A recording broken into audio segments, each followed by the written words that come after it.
get this recording, and that way we can save it for those who were not able to join us this evening. Thank you for logging in tonight. This is actually our first track and field officials training that we've ever had of this type. As those of you who have kind of been around the track and field officiating world for the NMOA know that in the past we've had you do the district clinic, which is really just the NFHS rules, but we've never put together a clinic where we talk about how do you be a track official. So that's what tonight is. We've got several different presenters who will be with us tonight, and I'll go ahead and get the slideshow started. I believe you can see my screen. All right, so welcome.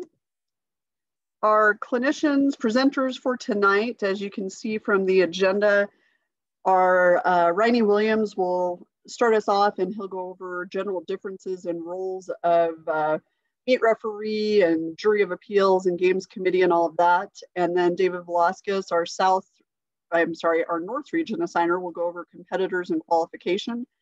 Our South assigner, Oscar Payan and David, will go over starting and starts.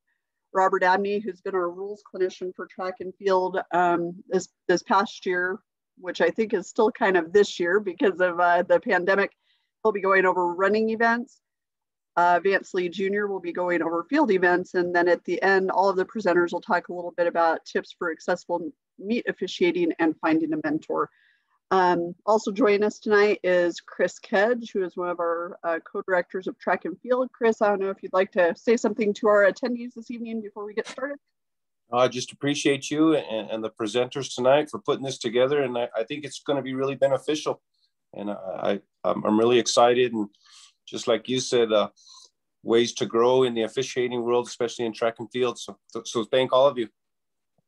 Thanks, Chris. And this really is, we've been talking a lot at the NMOA executive board level about trying to have more offerings for our officials in track and field and swimming and spirit, some of the sports that we are still kind of in our infancy as far as being sanctioned by the NMOA. So this year we had our first swimming officials training a couple of weeks ago, and now we're on track and field. And I'm looking forward to seeing how this goes tonight and how it develops in the future. So again, to our presenters, thank you for doing this and for being here tonight and for your willingness to help get our track and field officials ready to roll for the season. So without further ado, I am going to turn it over to our first presenter, and that is Ryan Williams. So Ryan, the floor is yours, sir.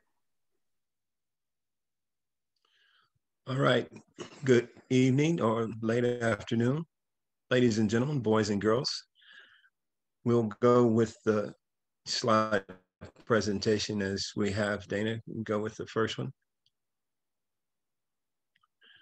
First up would be the Games Committee.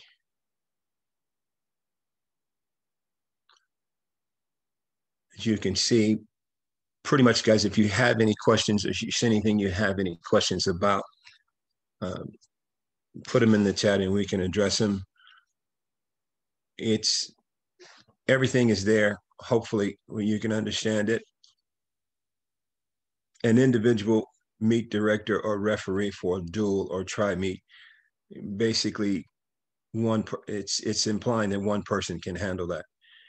The Games Committee is made up of people, usually coaches, other officials. They can be referees, but not in that they're refereeing that meet.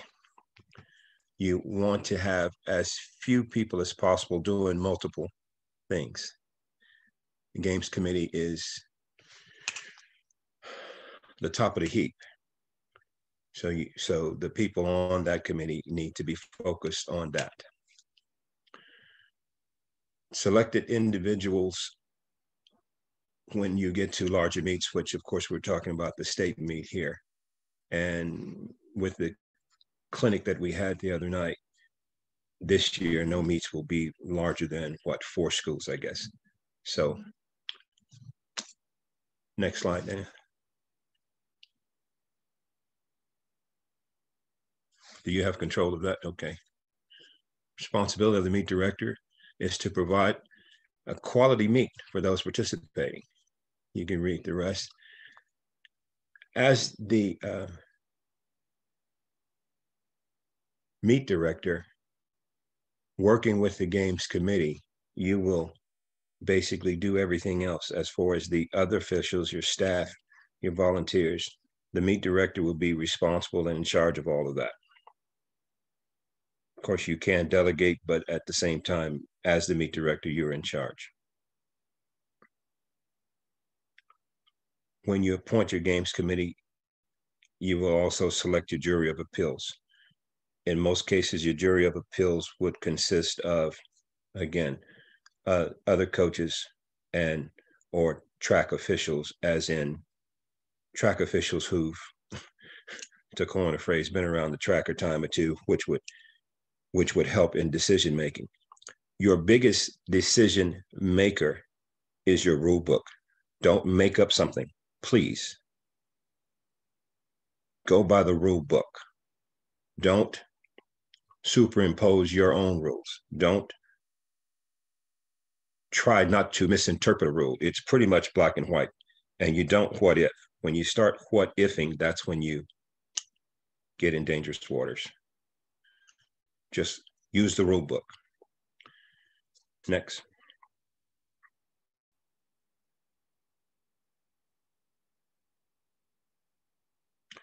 Your meet referee. In most cases, you have two. You have your running referee or track referee. Terminology is the same. You have your field event referee.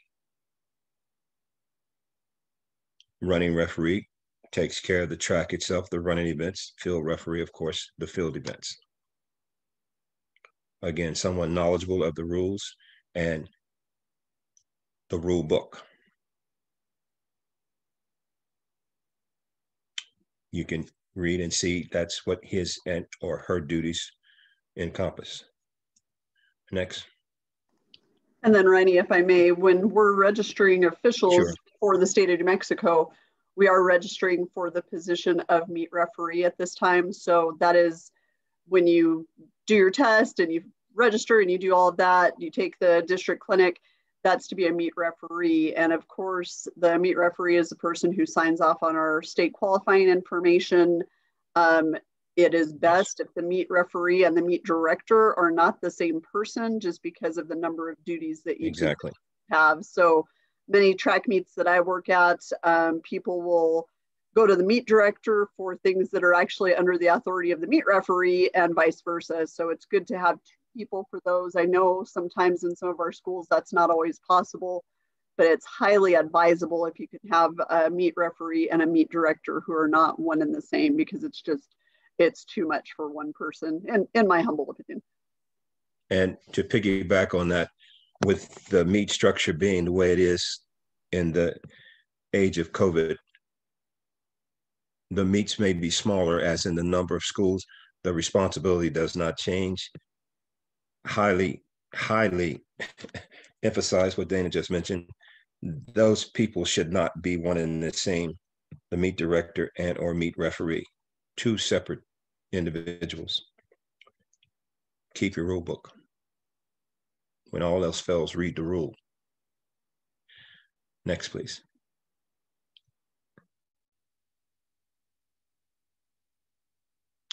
You can see some of the suggested responsibilities of the meet referee.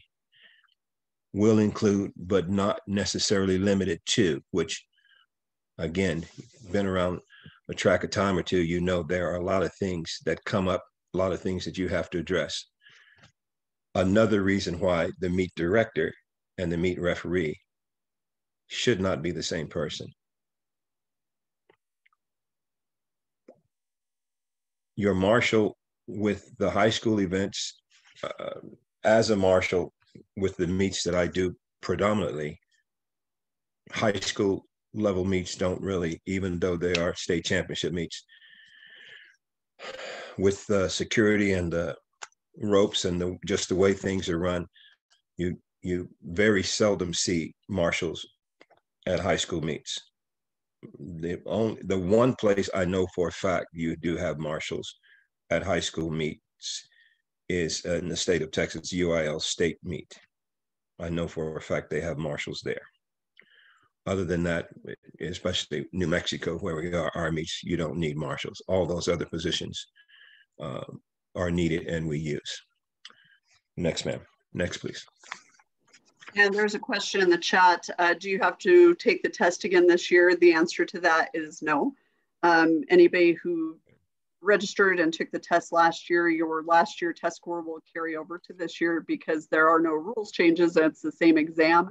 However, if you want to take the test again this year, just to get the mud off the flap, so to speak, you can feel free to do that. And it will be open, I believe it opens tomorrow. So you can retake it if you want to, just to get back in the rule book and get back, get the track brain working a little bit. So hopefully that answers that. Okay. Next slide. Your jury of appeals. Very important as well. Your games committee, in most cases, would appoint these people. Again, a lot of cases, coaches, again, officials, hopefully, and you would like veteran officials, been around the track a time or two. And again, the most important member of the jury of appeals, the rule book. Try to say it again with maybe a little more emphasis. Don't make up something. Read the rule. Was the rule applied by the referee and or the official umpire in most cases with running? Your event heads with the field, when they took it to the referee and explained what happened, and the referee made his or her decision to take it to the meet referee, and then if it wasn't resolved, go to the jury of appeals. Rule book all the way from start to finish. Use the rule book. Your jury of appeals should be an odd number, 3. I don't know if there's a case where you need more than 5. And again, your odd number is for there to be a majority. Obviously, you don't want 2 people, and you definitely don't want your jury of appeals to be a person. Okay. Again, any questions? Chris, you got your hand up. Go ahead. I do, Ryan, and what's your thoughts about jury of the appeal, let's say at the state meet? Usually what I've done in the past is, and we're seldom used, as Tim or Vance can tell you, but what I've done is I've just put 2 other staff members, Jackie and maybe Nate, and so we do have an odd number. Would you suggest that I use maybe an official that is at the meet besides Tim, besides Vance, you know, anybody? What are your thoughts about that? Highly recommend. Okay. As in, again, to the best of your knowledge and or what you can see from that official's, I guess, experience that you may know of, and demonstrate someone who has an idea of what track and field is. Well, I think if there's 25 people on here, I kind of thumb through the screens. I think we could choose any single one of these people. And would it be okay if that person also, you know, that's not their only role at the meet, because they're seldom used? Let's say, could I use a Robert Abney that's helping on the exchange zones, or Dale Lindley, anybody? In one word answer, yes. Okay. Simply because of what you explained. Okay. When that person is needed, whatever they are doing, they can put it on hold. Okay. And in most cases, well, I shouldn't say that. I was going to say in most cases, your field events are done. If that person is an umpire, for an example, you can pull he or she for that decision at the time. Okay. Understanding that you do have situations where a decision does not have to be instantaneously as well. Correct. Something you can talk about, something you will have to talk about and go over to make sure you get it right. As in all things official and officiating, the objective is to get it right. So you keep all that in mind. And yes. That person can be there as an official doing something else. Okay. To finish up with mine, additional officials, if you're in a situation where you know you're going to need additional officials, that again will come on the games committee or to the games committee slash, not slash, but with the meet director. In the case pretty much that we would be involved with state meet, you get a lot of people saying they'll be there and don't show up for various reasons. A contingency plan would be good. I don't know if there's a such thing as too many officials at a track meet. If it exists, I need to know where it does. So everybody shows up that said they would be there, that you invited or wanted to be there. I would see that as a good thing. So, but additional officials, that's who would, I guess you would say, approve or request them based on numbers that you can see with what's going on and what's needed.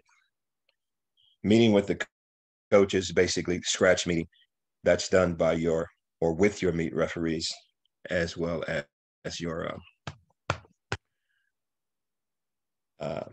games committee.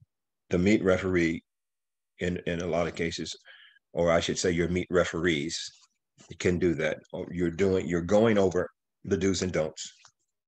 You're reiterating what we're doing today or that weekend. So the coaches are on the same page. Uniforms are in order, the whole 9 yards. Now, a lot of that, even though we say coaches, the coach could say it to the kid 100 times and the kid still shows up in something they found somewhere. Sometimes it looks like that. Your runners are more uniform than your field event guys. I don't know why that is, but it's not unusual for the shot put for a guy to show up in a basketball jersey and football shorts.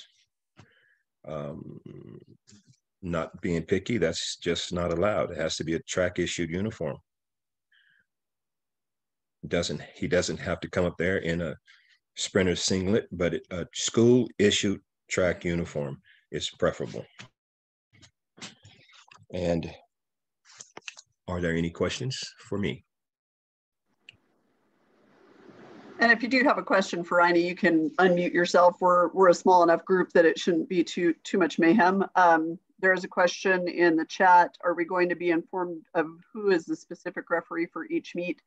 So what'll happen is after the meet, the list of qualifying meets is approved and ready to go from Chris and Jackie, we'll get that out to our assigners and then they will start working on the assignments for those track meets. We'll have a listing of that in our office as far as who's refereeing each one. And certainly we can make that available to anybody who's registered as an official, just so you know who's working what.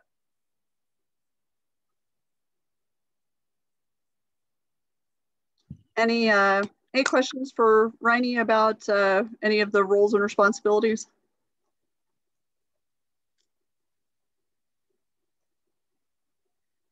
All right, well, if you think of anything, I believe Riney will be on with us the rest of the night. I don't want to speak for you, Riney, but no, I'm here. I've already cooked dinner. I got my brownie points. I'm done. All right, good job. I like your style, Riney. So Thank you, ma'am. If you do come up with something for Riney during the course of the presentation, feel free to put it in the chat and we can get to it. We'll try to do some question and answer at the end should anything pop into your head. So Riney, thank you very much. And David, you're up. Yep, we'll get started with David. And I believe, David, you've got a screen share, correct?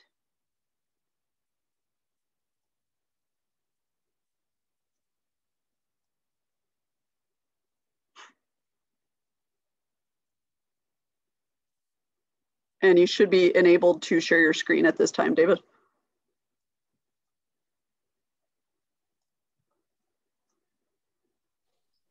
Can we do it like a track meet?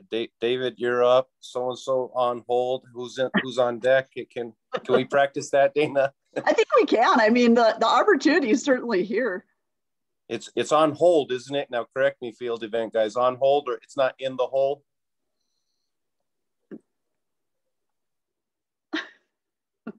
I don't know. Dale Lindley's making gestures. I don't know what's going on there.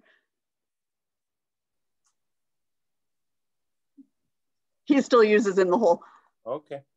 So Coach Grosby was wondering if you can have more than one meet official at a meet. The answer to that is yes. It would be great if you can have both a track referee and a field referee, but that's totally up to the meet host.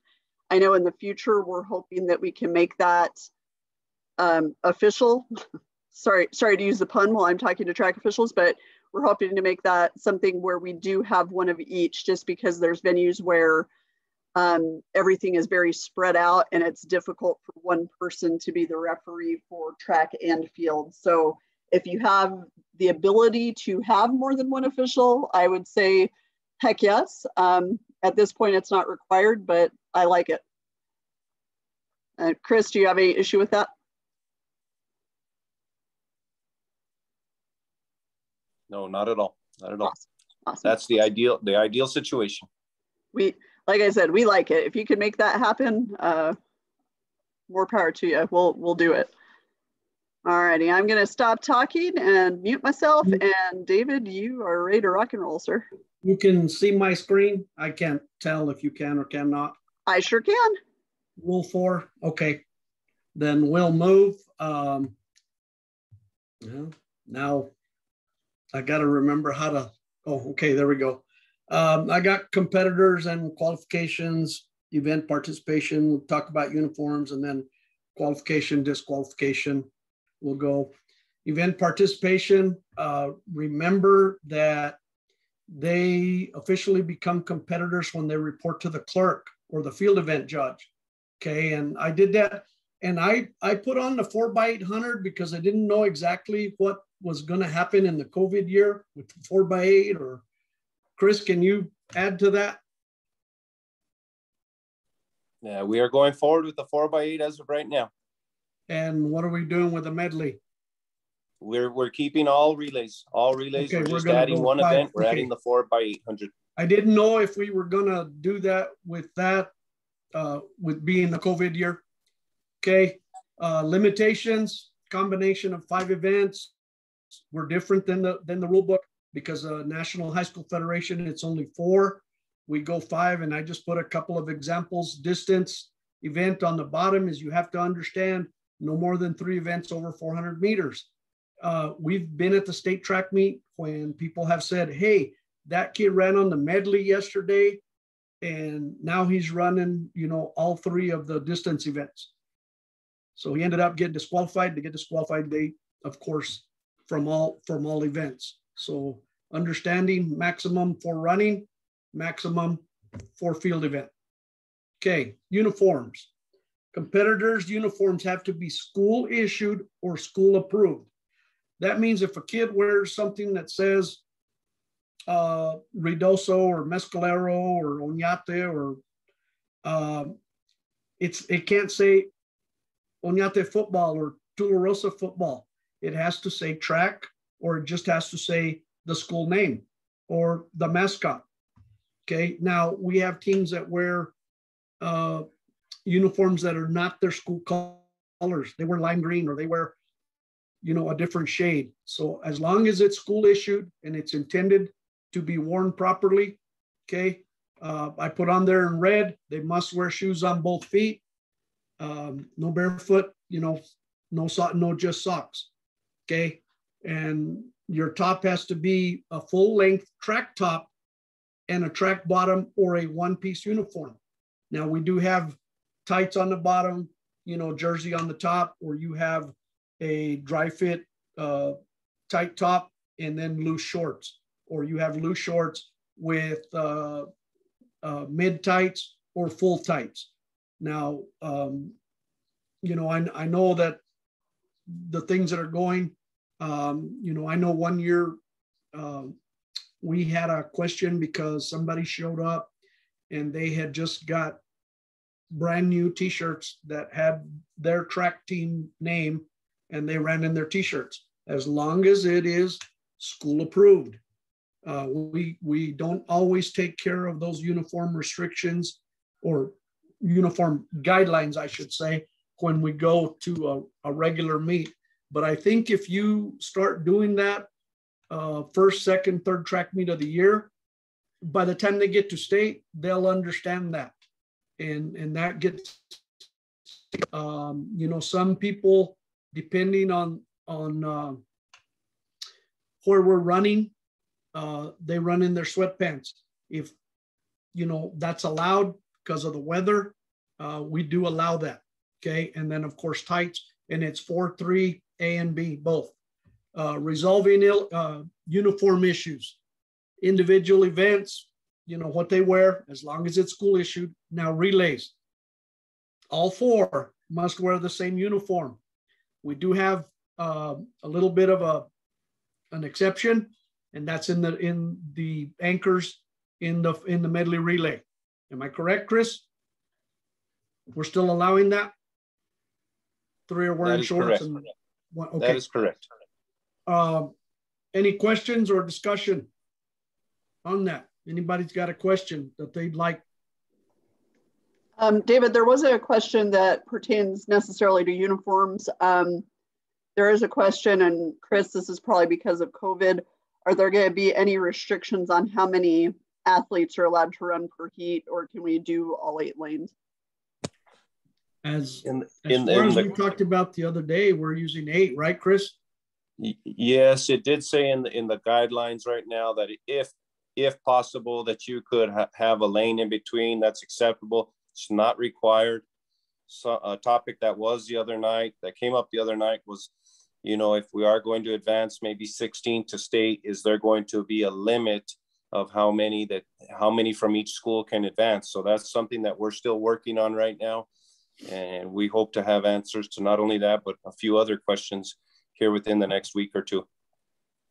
I've, you know, in talking about competitors, I've talked to about 3 coaches, and this is what I recommended to them. I said, this is one of those years you don't need to enter, you know, 5 or 6 people in the 100, 5 or 6 people in the 200. I said, really, you should just 2, because it is a whole lot easier for the events to be run if it's not overly packed, because everybody wants to run the 100, you know, and granted. When you're resolving a uniform issue, if there is questions, make sure that they write it down so you have a documented copy of what the problem was, because then you can talk to Chris or to Jackie, and if you have a question and they don't think you resolved it correctly, put it down in writing. Make sure it's documented so that when you tell Chris or you send him an email, then you can tell him specifically what they wrote. And that's important. You know, you can have a discussion, but you have to make the final decision as the referee. If it has to go to the games committee, you know, and I'm sure Riney talked about that a while ago, if you have to go to that far, then make sure it's documented. You know, make sure you do that. Any more questions on the uniforms? You know, guys, we follow the uniforms. If you do it the way it's supposed to, it should never be an issue.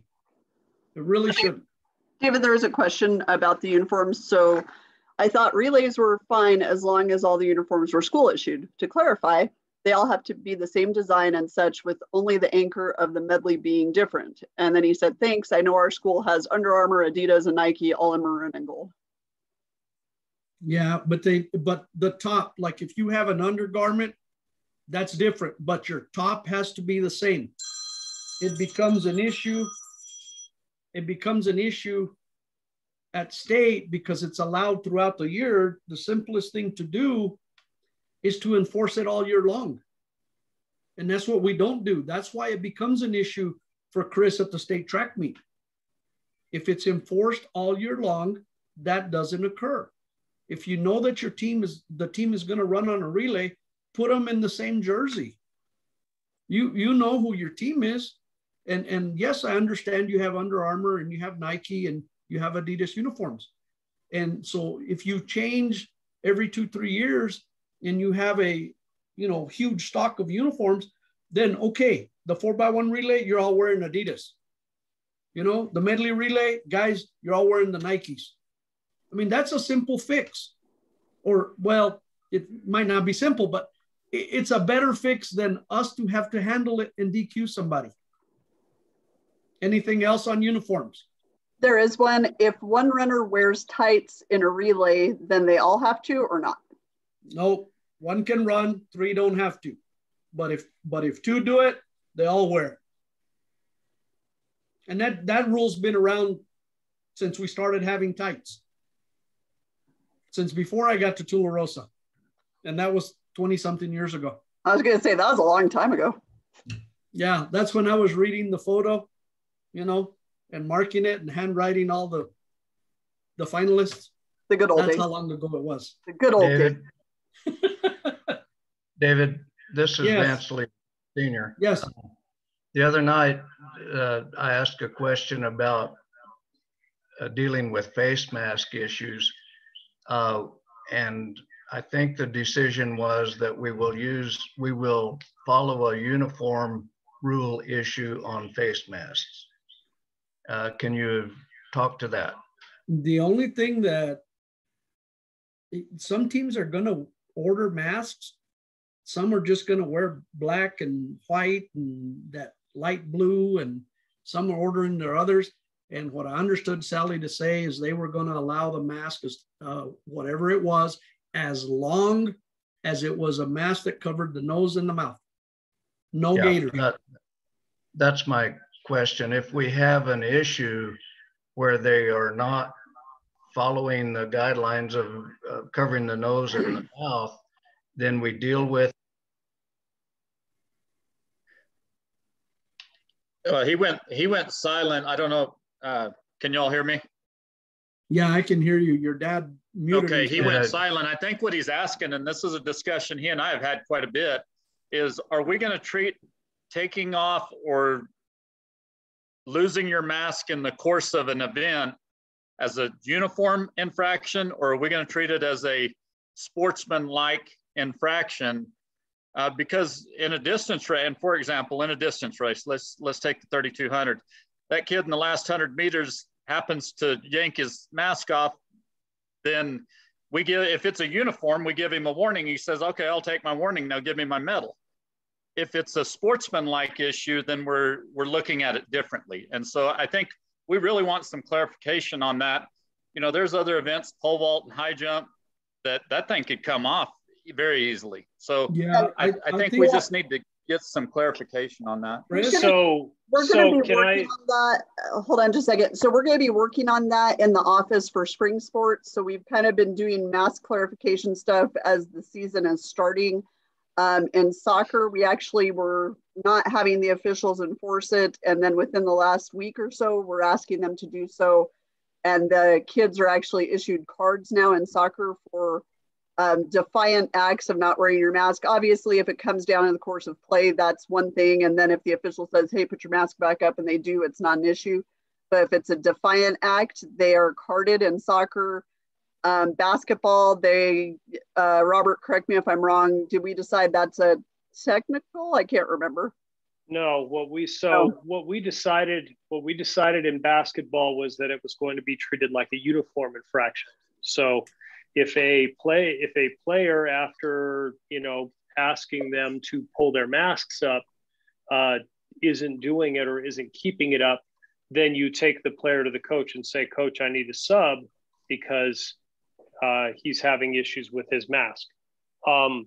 In terms of what Vance Jr. and Senior were just talking about, you know, if you have a kid rip off their mask as they are trying to finish a race, to me, that falls, I mean, if we're going to treat it as a uniform rule, well, that falls under rule 4-3-3, which says removing any part of the team uniform, excluding shoes, while in the area of competition as defined by the games committee, is illegal. Okay. So, I mean, you could, yeah, that's the rule. The penalty for that is a warning. And then if it's repeated, disqualification. Is that the best outcome? I don't know, but so that's probably the best way to handle it. Okay, so we will come up with the wording in our office. Dusty, Sally, Tammy, and I were talking today about baseball and softball, and We'll also involve Chris and Jackie in that conversation early next week. So we've got football and volleyball the next couple of days, and then Monday or Tuesday we'll get together as a staff and ensure that we send out what that penalty is going to be in the sport of track and field. So just be on the lookout for that.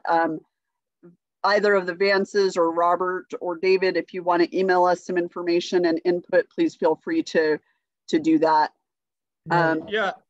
And then I appreciate that. I appreciate that, Dana. And Absolutely. Robert, that's a good interpretation of that rule. I can just see some coaches taking advantage of that in the mile relay and gaining an advantage on that back stretch of some meet, some kid inadvertently. And, you know, so now we're in a warning situation, but they qualify to state under those conditions. Right. And I know that's just throwing an example out that may or may not occur, but no, it could happen. I mean, that's going to be a hard one. That's going to be an extremely difficult deal there. Well, everybody wear them in cross country, I will tell you. So cross country, we just had the state meet this past weekend, and there were a couple of kids who did take their masks off, and I was working the finish line and was told that those runners were disqualified for taking their masks off. So I know in cross country it was enforced at the state meet. I don't know what happened during the meets during the season, but the masks were required in cross country, which of course would be a longer race than anything we've got in the track and field season. But there is a question, are athletes required to wear a mask while running? Yes, all events, all athletes, all coaches, all officials, everybody is mask wearing at all times. So they don't get to take it off because they're about to run. You know, when you guys put that in place, I think one of the things that the coaches need to be told, if they're warned in a track meet, if it happens again in a different event, because you have to document it. I think it needs to be documented. And if it happens again, they do it again. Remember that they get disqualified. They're disqualified from all those events, and they don't qualify for state. The other thing that I would suggest that you put into it, there will be no warnings at the state track meet. It will be a disqualification, because then it has more boom to it. We can't do it one way throughout the season and then turn around and do something different. And that's on us if we do that. Because then we tell those kids to put the mask up. They need to put it up. Whatever we come up with has to be consistent from the first meet all the way through the 4A, 5A state meet. I just okay. I'll agree with that. I don't know. So we'll all get together as a staff on Monday or Tuesday of next week and hash all of this out. And certainly if you have input for that, make sure you get it to me before Monday, and I'll make sure we include that in the conversation, because we are going to be addressing what the penalty is for golf, tennis, track, baseball, softball, because every rule book is going to have a different infraction or penalty for illegal equipment or improper equipment or whatever it's called in each sports rule book. So we'll get together early next week, and we will get that out both to coaches and officials, so that hopefully everybody reads the email and they're all on the same page. Okay, and thank you, Dana. I know you guys are working tremendously hard on all this. You bet. Thanks, Vance. Anything else on the uniforms? Now, since we're talking about that, the disqualification, unsporting conduct, behavior, unethical, dishonorable, especially disrespecting or addressing an official, flagrant behavior, intentional contact, taunting, criticizing, that's straight out of the book. Penalty, disqualification from that event or further competition in the meet. Okay, we have disqualifications that occur for violations, but I think unsporting behavior, as I put there on the side, unsporting conduct or unsporting, unacceptable conduct. I think that's important. The cussing, I think you can give a warning, but I mean, if it's, you work 2-3 track meets and it's the same kid all the time, who the kids are, and frustration is one thing, but I think if you give a warning and it happens, you need to follow up, and whether or not people do. And it applies to all coaches, all contestants, and even team and school personnel. You know, the other people that are around the track meet. And, you know, and then I just put penalties. And when you do disqualify someone from a track meet, I really do, and I know that I've told Chris that we need to inform the NMOA just like we do in other sports. You know, we kicked out this coach, we kicked out this participant, you know, athlete, however you want to, how you want to say that. I believe that you need to, if you're a referee, you need to assign, you need to send it to your assigner and to Chris, and because then we have documentation. And on that documentation, you need incident, place, date, time, and personnel involved. You know, if it happened at the 800 relay or it happened in the hurdles, you know, a kid tripped over the hurdle and he's cussing and kicks a hurdle and kicks it in front of somebody, I think you have to address that issue. And if it gets documented, then we send it proper procedure, let the assigner know, and let the NMOA know. That way we don't get blindsided. David.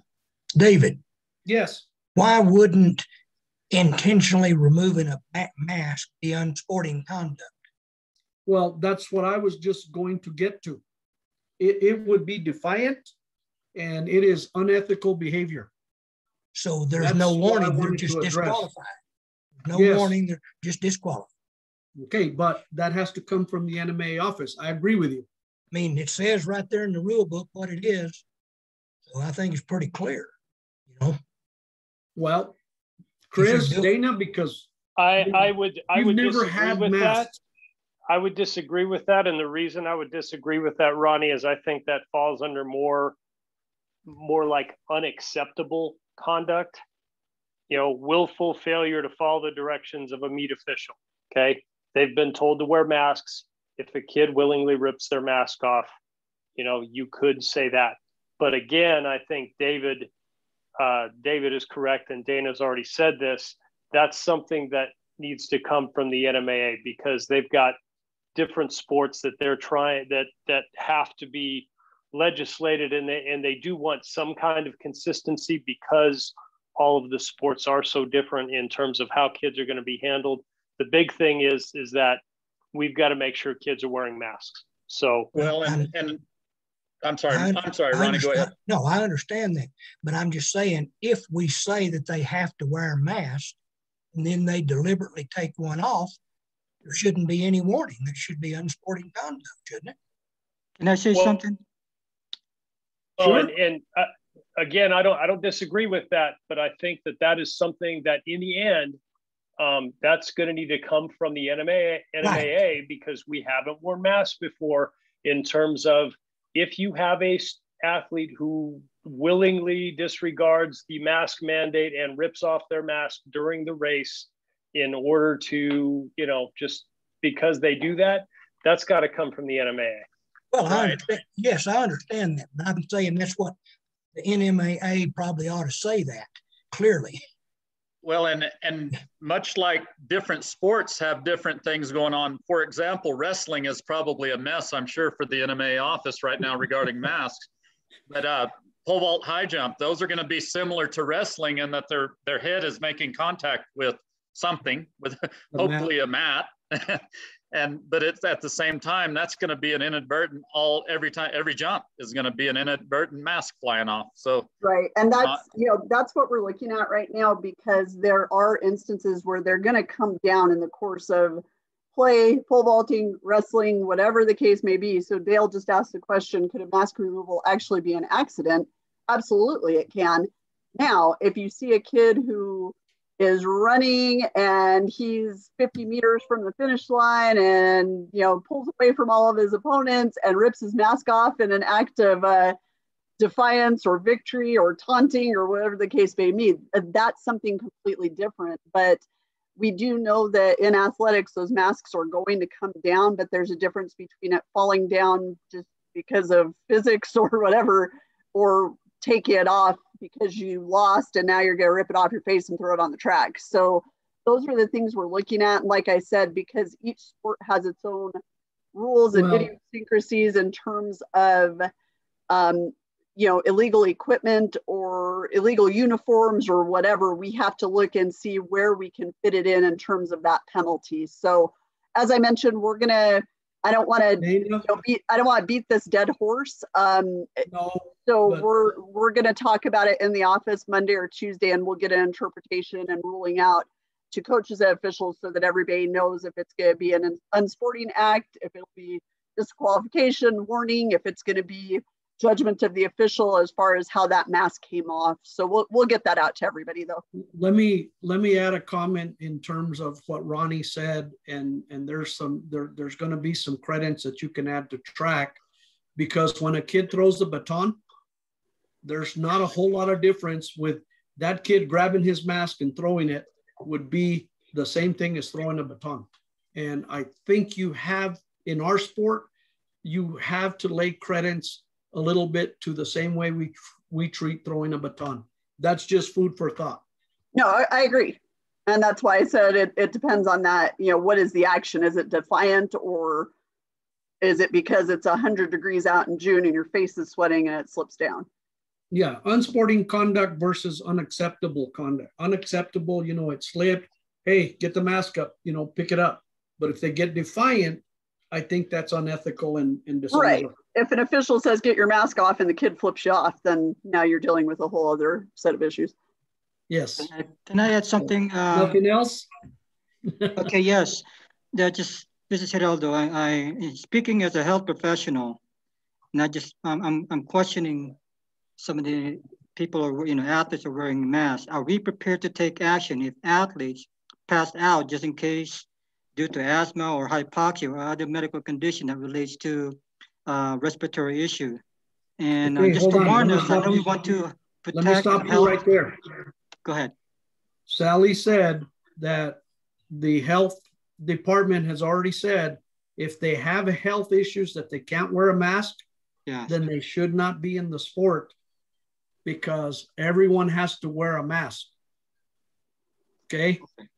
And that's how we've treated the other sports. I really don't think this is any different. If I can address the mask wearing, because we've been doing things here at Manal, because we're a private school.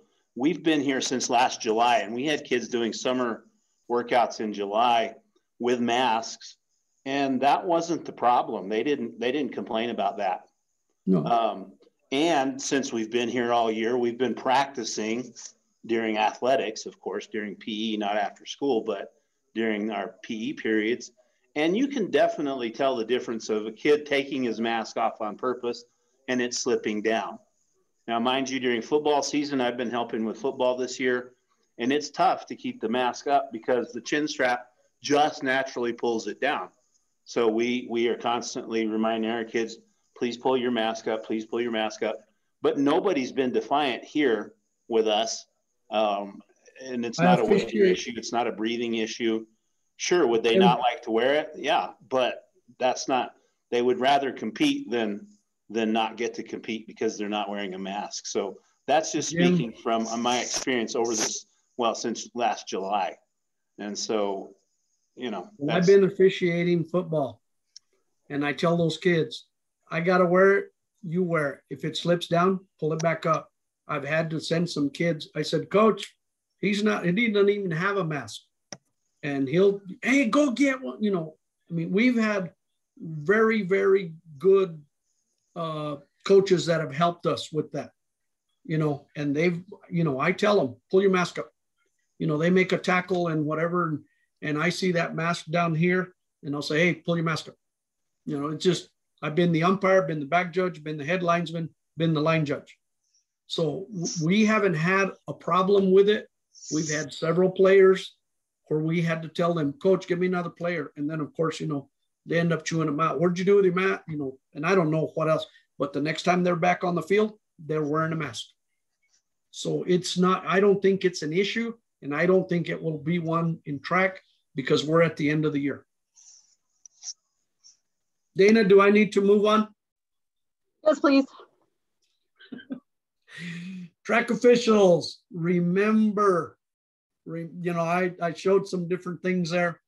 Review, you know, but when you get to the track, review some things with your games committee, with your meet director, with your coaches, you know, talk to them before the meet starts. Just review your communication with your whoever your starter is, whoever your timing crew is. Just review stuff, you know, communicate.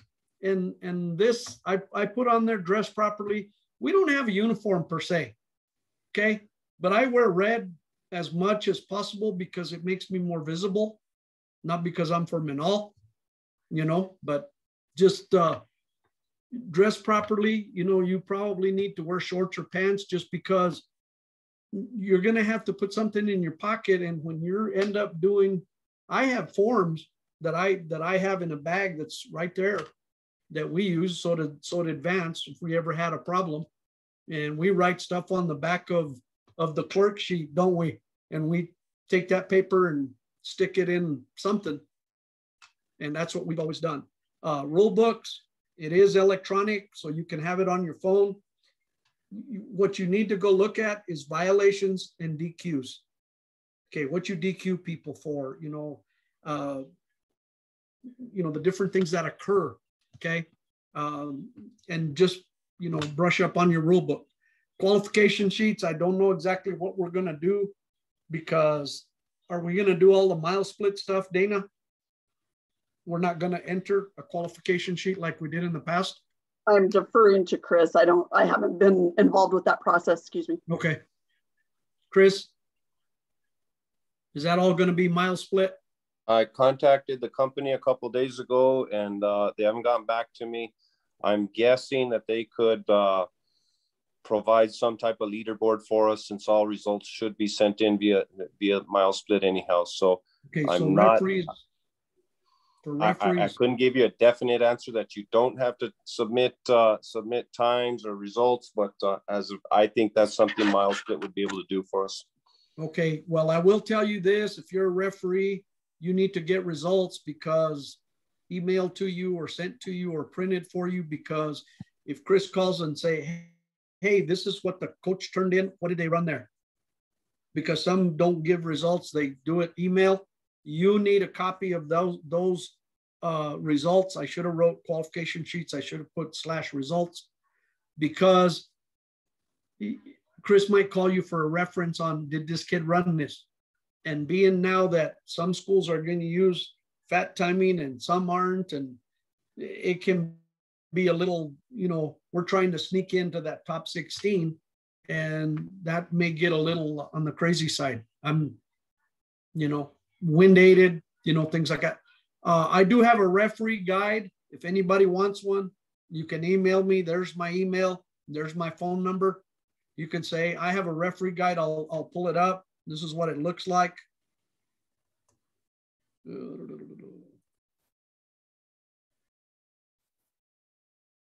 That is what it looks like.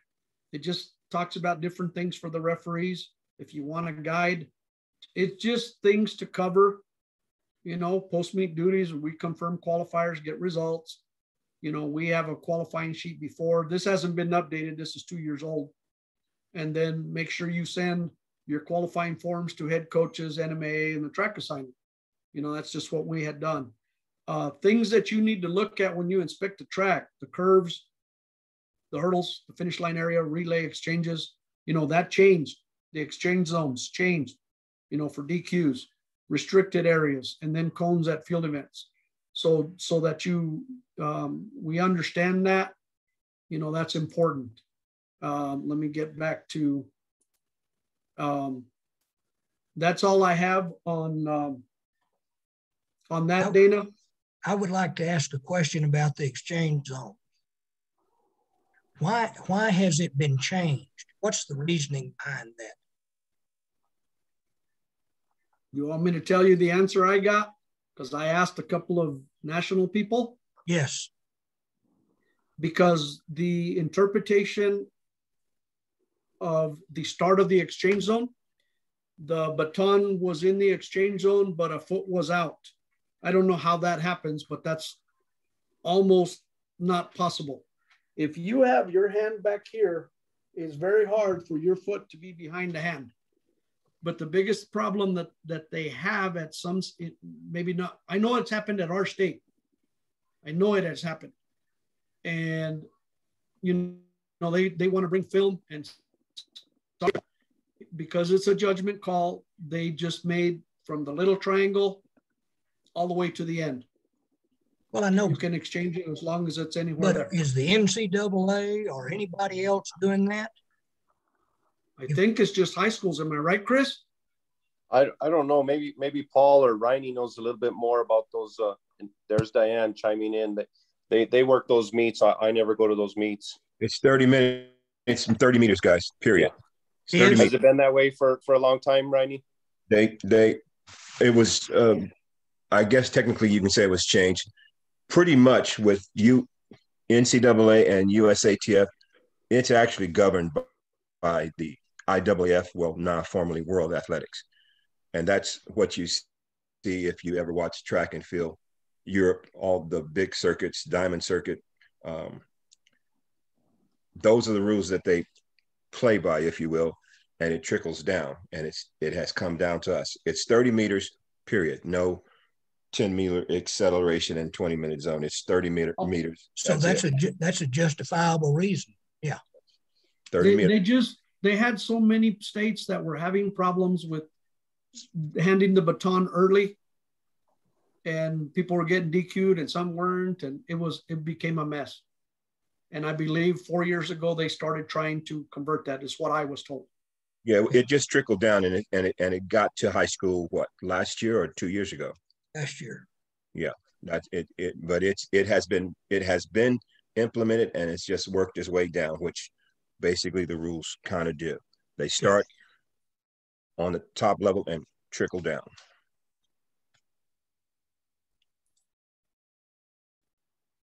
Okay. All right. Any other questions for David before we move on? I believe, is Oscar still on? Yes, you are. Oscar, you're up next. And David, do you have that PowerPoint? Yes, I do. Awesome. Thank you. Then I will not take over screen share.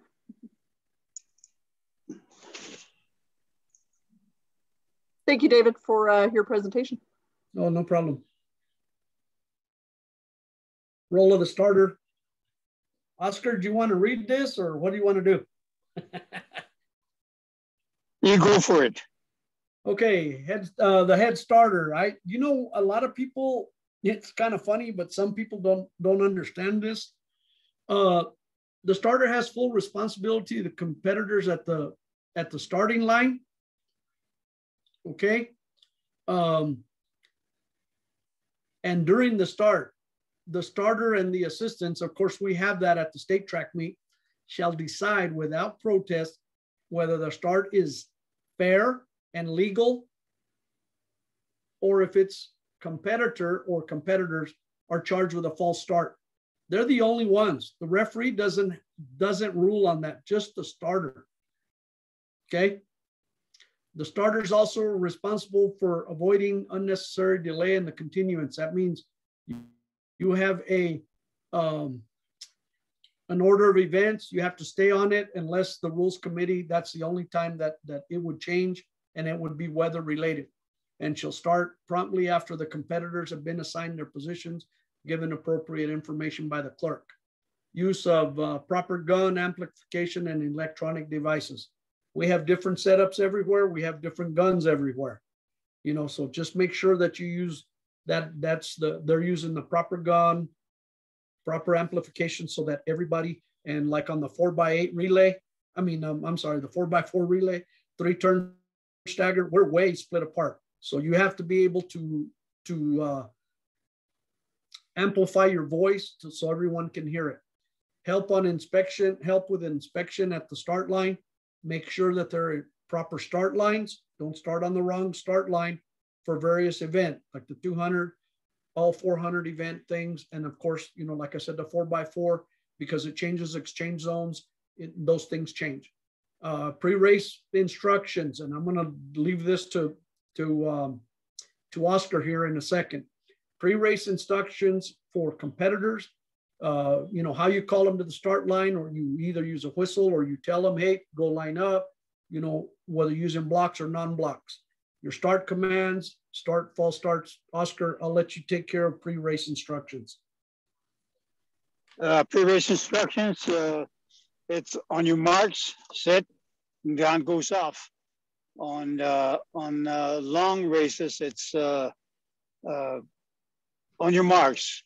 And then that's when the players come out, the runners come up to the line, and then you fire the gun. And a reminder on the distance events, they're usually one or two steps or strides behind. So when you say on your marks, they're going to move up. Exactly. I'm sorry. I'm sorry. Yes, that's right. That's correct. On the very, very last thing I have down there. Oh, I know. DQs for false starts. Improper use of electronic devices or noise. Someone's holding the blocks. They are not allowed to have their cell phones. That's a DQ of that individual or that relay team. I don't know how many times Oscar and I have worked a track meet and we have to tell those kids, get rid of that phone. You know, as we're doing the pre-race instructions, get rid of the phone. You can't have it there. And preferably, I recommend this all the time. In a girls' race, have a girl hold the blocks, and in a boys, have a boys hold them. I mean, just, you know, answer to that, Chris? Well, I was just going to say, David and Oscar, this year, what we're actually probably going to recommend is eliminating block holders altogether. If we're eliminating the number of participants and the people that are in close proximity, we're probably looking at just having the blocks there. So those schools or those meet directors, whoever's going to have those blocks, has to make sure that they have those spikes in there that will hold the blocks down. That's what we're probably going to recommend. Does that make sense to you guys? Yeah, I added, well, I'm not coaching track anymore, but I added my bags of spikes, the 1/4 inch. I added them to my bag so that if I go, we can replace. And the last thing on the role of the starter's the only one that can recall the race back. Or the backup starter. You know, the gun misfires or something occurs, we have a false start and they're 100 meters down, you know, you got to boom, boom, boom, you know, get on the mic, say, hey, well, you know, come back. But they're the starter's the only one that can do that. Questions?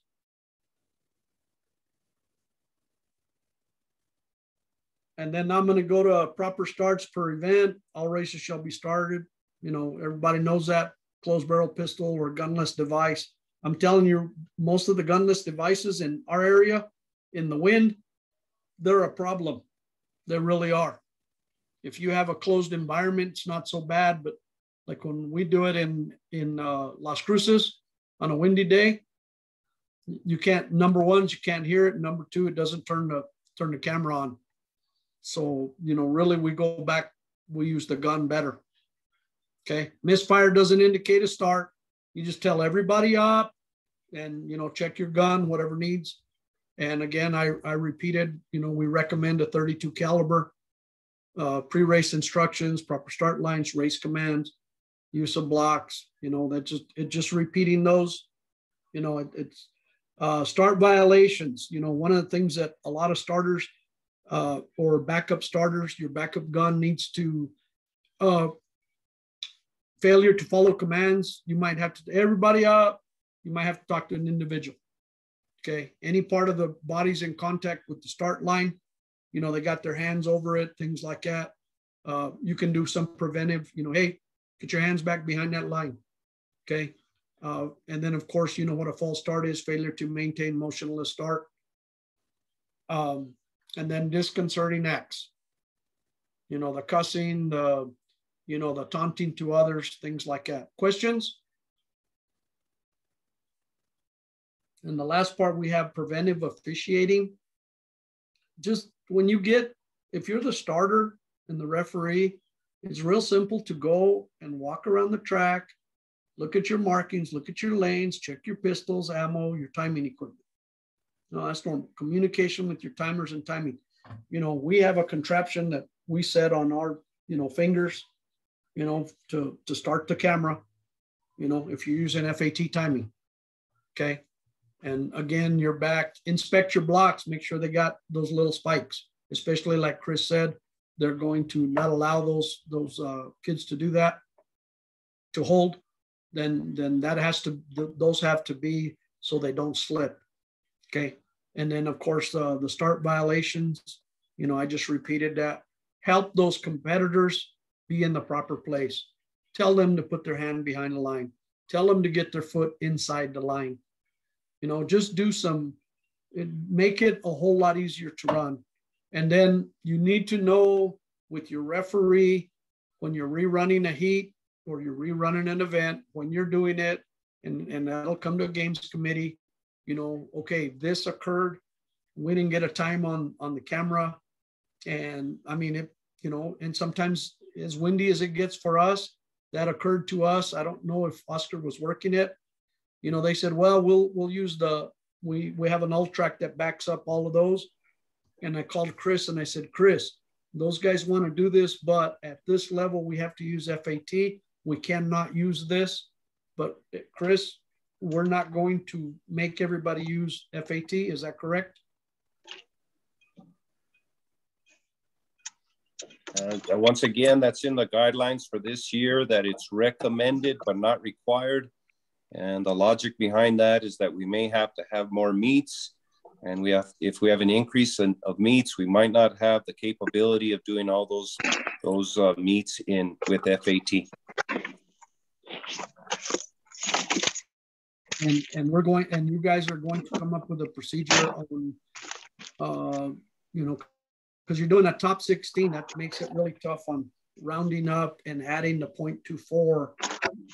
That formula, I think, has to be done a little different, because if you round up, you're always going to have a 13.24, 13.34, 13 point, you know, because if you have very limited FAT timing, then that's going to occur.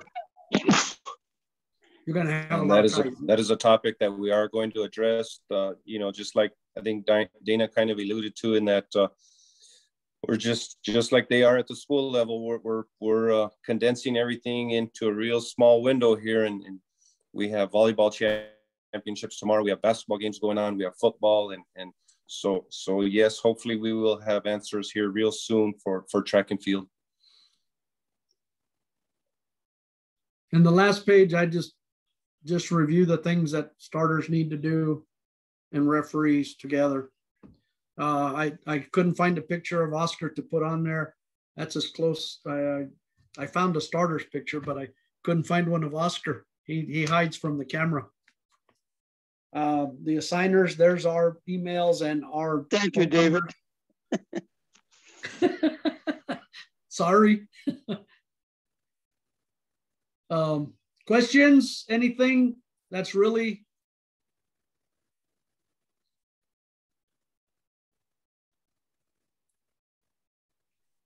There's nothing anything to add, Dana? No, there's nothing in the chat. Thank you for that information. And David, I'll probably be asking you for a couple of the items that you present tonight, just so we can share them and, you know, have them in the office. Okay with that? Oh, let me get back to that.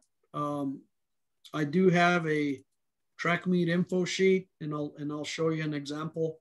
It just for the track meet for the whole school. Let's say Albuquerque High, the name of the track meet, you know, what the date was in 19.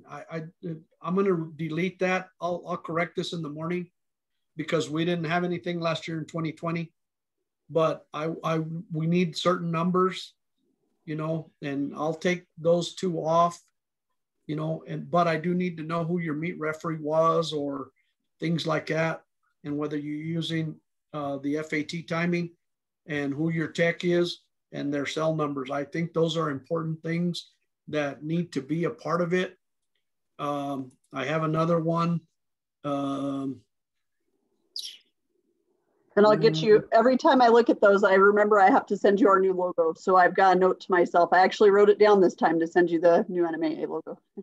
Okay, and I did this I've been doing this for, oh God, I don't know how many years. I do this and it's real easy. I'll send it to you. It's color coded. We're not going to do this, right, Chris? Qualifying marks?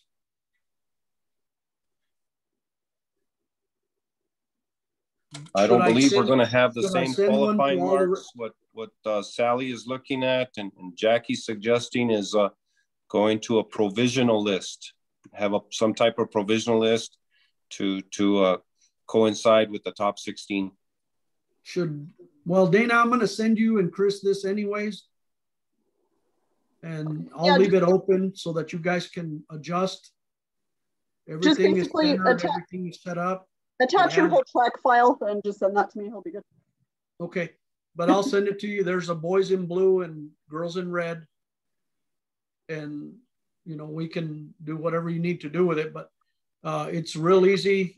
It cuts and folds in half and you can put it in your pocket. It'll fold right there and, you know, you can carry it. We're not going to use it, but, you know, but we will someday. I'll send it to you anyways.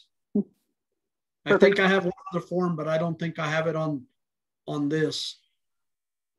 So I know one of the things that I was looking at is we have people that have been ADs for 2 or 3 years and they're not listed on our arbiter, but I'll try to upgrade my people as best I can.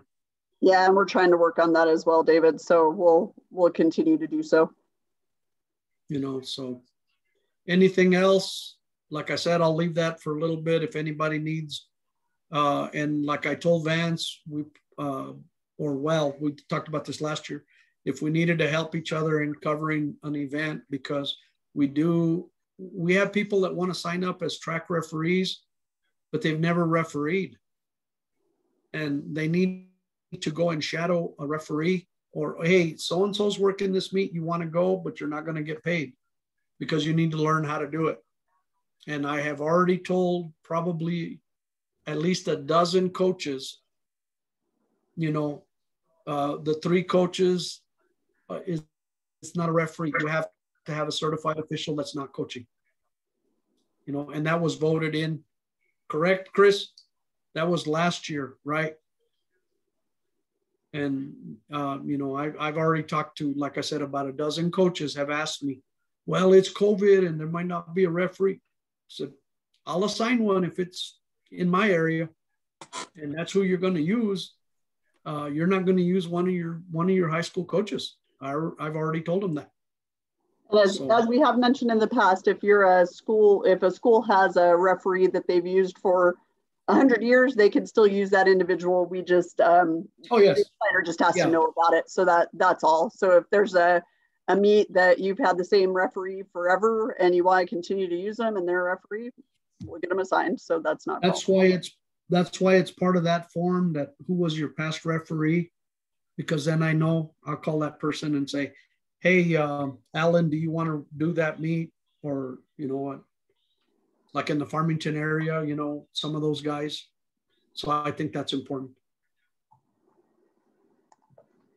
All right. Well, thank you, David. Thanks, Oscar. And let me get this back to Rule 5. So next up on the docket is Robert Abney, who will be talking about running events. So Robert, the floor is yours, sir. Okay, so unlike Riney, I did not plan well. So you may hear associated kitchen-like noises in the background because it's my night for dinner. So we're gonna do the best we can with that. I'm gonna go through all of the different parts of Rule 5. I am not going to spend a great deal of time on most of it. There are some things that we do need to make sure that we cover for folks, especially folks who may not, who may be newer to officiating. So Dana, go ahead and go to the next slide, these. So if you look at Rule 5.2, there are standardized color markings for track. The NFHS has recommended colors. Not all tracks have those same colors. I will tell you that, you know, and some tracks are going to have additional colors. You know, at the state meet, we have UNM obviously has their 400. They have marks for the 400-meter hurdles. And I think if you go to Los Alamos, they'll have marks for the 400-meter hurdles. So those are things that you need to be aware of.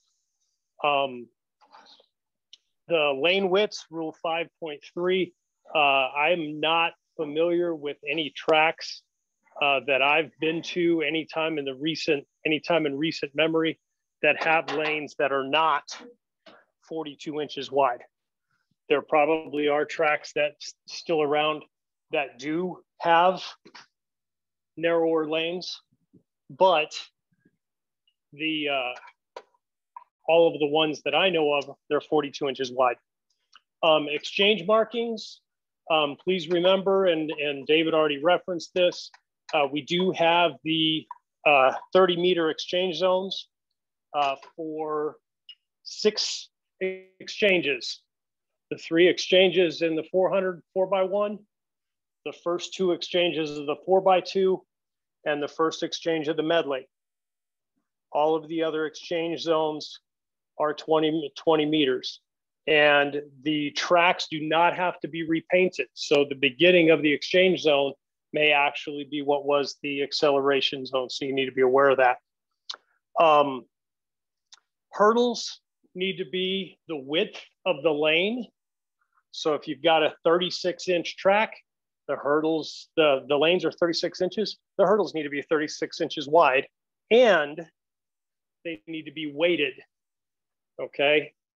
There are training hurdles that have a very small amount of weight, but you got to make sure that the hurdles are weighted, and we'll go into that a little bit more in just a minute. 5.4 also talks about baton specifications. Special reminder, batons cannot have tape on them. There are some that actually look like they have tape, and they are not tape. They are paint. They're paint jobs. So you need to be aware of that. If you have something that looks funky, just ask the kid, "Hey, can I see your baton?" and check it out. Go ahead and go to the next slide, Dana. Heat sections, qualifications. David touched briefly on that, and I think Riney did also. That's generally something that's going to come from the games committee. That's not something that you necessarily need to worry about a whole bunch. Forming heats, the same thing. Starts, Oscar and David very ably just touched on those. And last, the finish line and breaking ties.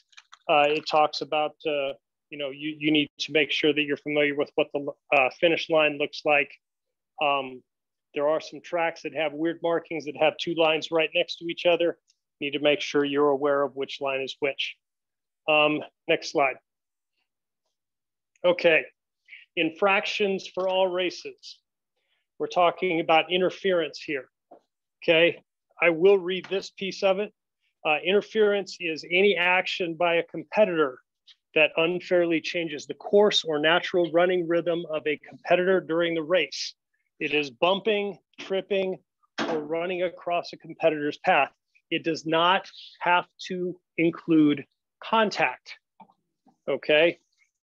You can have a race where you have a runner whose stride is broken by another runner cutting in front of them, but there's no contact. Hang on just one second. Do you want this? No. Yes.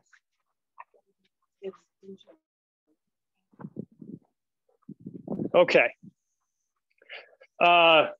So if you have a situation where you have interference in a preliminary heat, or if it's where you're running a series of heats as finals, the referee can decide to allow the offended runner or relay team to run in a subsequent heat, okay? Or at the referee's discretion, the referee can advance that team, that competitor or relay to a final, okay? The referee can also order a new race between all teams in finals or to those people who are involved in the incident that caused the interference, okay? Any questions on that real quick?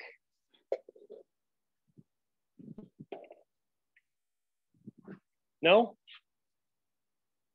Okay, go ahead and go to the next slide. Relays, okay? At the state meet and at several meets, APS, I believe, has these. 6 names on relay cards. Only the 4 who compete are official participants in that event. And as a reminder, teams do not have to run the same 4 runners in the finals as they do in the preliminaries. Now at the state meet, and Chris, you can correct me if I'm wrong on this, we do require that that the runners who run in the finals are listed on the relay cards in the preliminaries. Is that correct, Chris? They have to be on the card to participate. Okay, very good.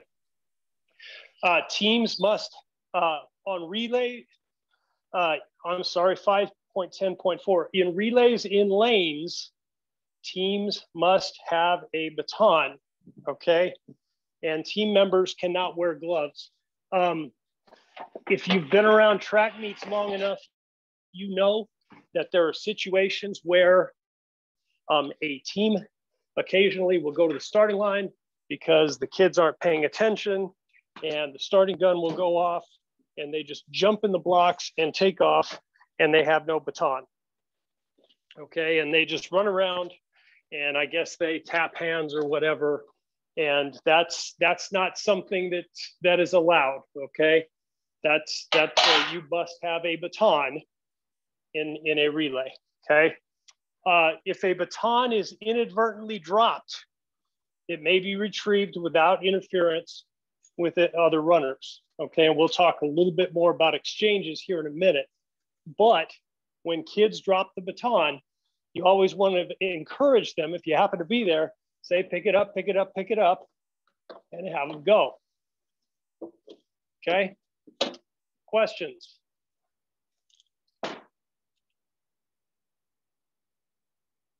Next slide. Okay. Exchange rules. Okay, so the exchange begins, the passing of the baton begins when the baton is first touched by the outgoing runner. And it is not complete until it is solely in the possession of the outgoing runner. Okay? If the baton is dropped in the exchange zone, either runner can pick it up. They can pick it up from either lane. They can pick it they can pick it up from any lane in the exchange zone. Either runner can pick it up. It runs all the way from the exchange zone, to the infield, to the outside of the track. As long as they pick it up without interfering with another runner, they're okay. Now, if the baton is dropped outside the exchange zone, it has to be picked up by the runner who dropped it. Okay, and 2 runners, both the incoming and outgoing runner, cannot be touching it at the same time outside of the exchange zone, because that means the exchange isn't complete, and that would be a violation on the exchange. Okay. Anything in the chat there, Chris? No. Since I saw the slide move forward, I'm assuming we're going to keep going. Sorry, I got a little quick on the trigger there. Sorry about that. Okay, no, you're fine. There's nothing in the chat. Question. Okay, go ahead. Let's go. One of the things that happens periodically at state, and we've DQ'd them. I know that Joe has done it, and I know I have, and a few others. I won't mention names, but they have to stay in their lane till they complete the exchange. They start cutting in, and we had a team that was in lane 4 that ended up exchanging the baton in lane 2 from the second to the third runner to cut for the pole early, and we DQ'd them, and they won the event, but they exchanged it in the wrong lane, and that has to be the instructions have to be given to whoever's working that exchange zone. Needs to tell them that the exchange has to be made in that lane before they cut. Hey, you're stealing my thunder, sir. Oh, sorry. I believe, can you go back one slide there, Dana? Yes, sir. No, it's not in there. Okay, go ahead and go to the next slide. But that is, David, you are correct. That is something that happens at state. I know I've DQ'd somebody for that before, but I believe I have that in here. So let's find out. Oh, sorry, I didn't see it, so that's why I said. If not, I will apologize for saying you stole my thunder. After incoming runners hand off the baton, they should jog straight ahead, meaning in their lane, or they should stand still. Okay, and then they step off the track when it's clear. Outgoing runners need to be stationed completely in the exchange zone at the start of the exchange. Especially, remember now we have 30-meter exchange zones in the 4x1 and the first 2 exchanges of the 4x2. There is no acceleration. It's a 30-meter zone, okay? And the exchange has to be complete while the baton is in the exchange zone. It does not matter where either runner is. What matters for the exchange is that the outgoing runner is in the sole possession of the baton, and that the baton is in the outgoing runner's hand once the baton leaves the zone, okay? This last one, this is something that you see, especially in the third exchange of the medley, and then the second and third exchanges of the 4x4.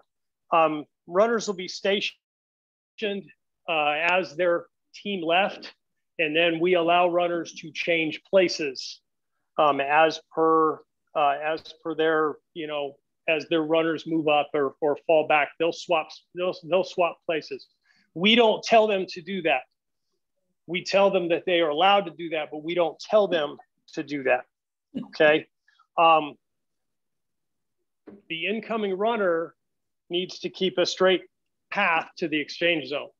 They can't go, they can't cut people off because as we said earlier, that would be interference. Next slide. I'm not going to steal your thunder again, Robert, but the 4x2 final exchange is only a 20-meter zone. It's not a 30. And I did mention that earlier because I said there are 6 exchanges where you have a 30-meter zone. You have 3 exchanges in the 4x1 that are 30 meters. The first 2 exchanges in the 4x2 are 30 meters. And the first exchange in the medley, because it's a 200 to a 200, is a 30-meter zone. Okay.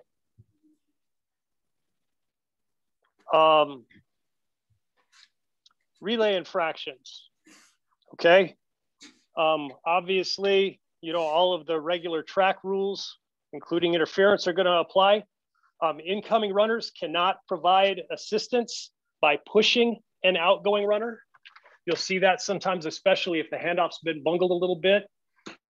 They'll be right next to each other and the incoming runner might give the outgoing runner a shove. And then the baton cannot be thrown at the end of the race. Okay, that's a disqualification. Okay. Hurdle infractions. You tend to see most of these.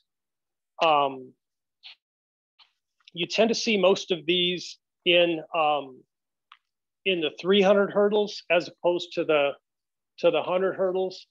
Some of them you will see in the 100 in the short hurdle races. If they don't attempt to clear a hurdle, if they knock down a hurdle by hand, if this is one that you especially see on the 300 hurdles.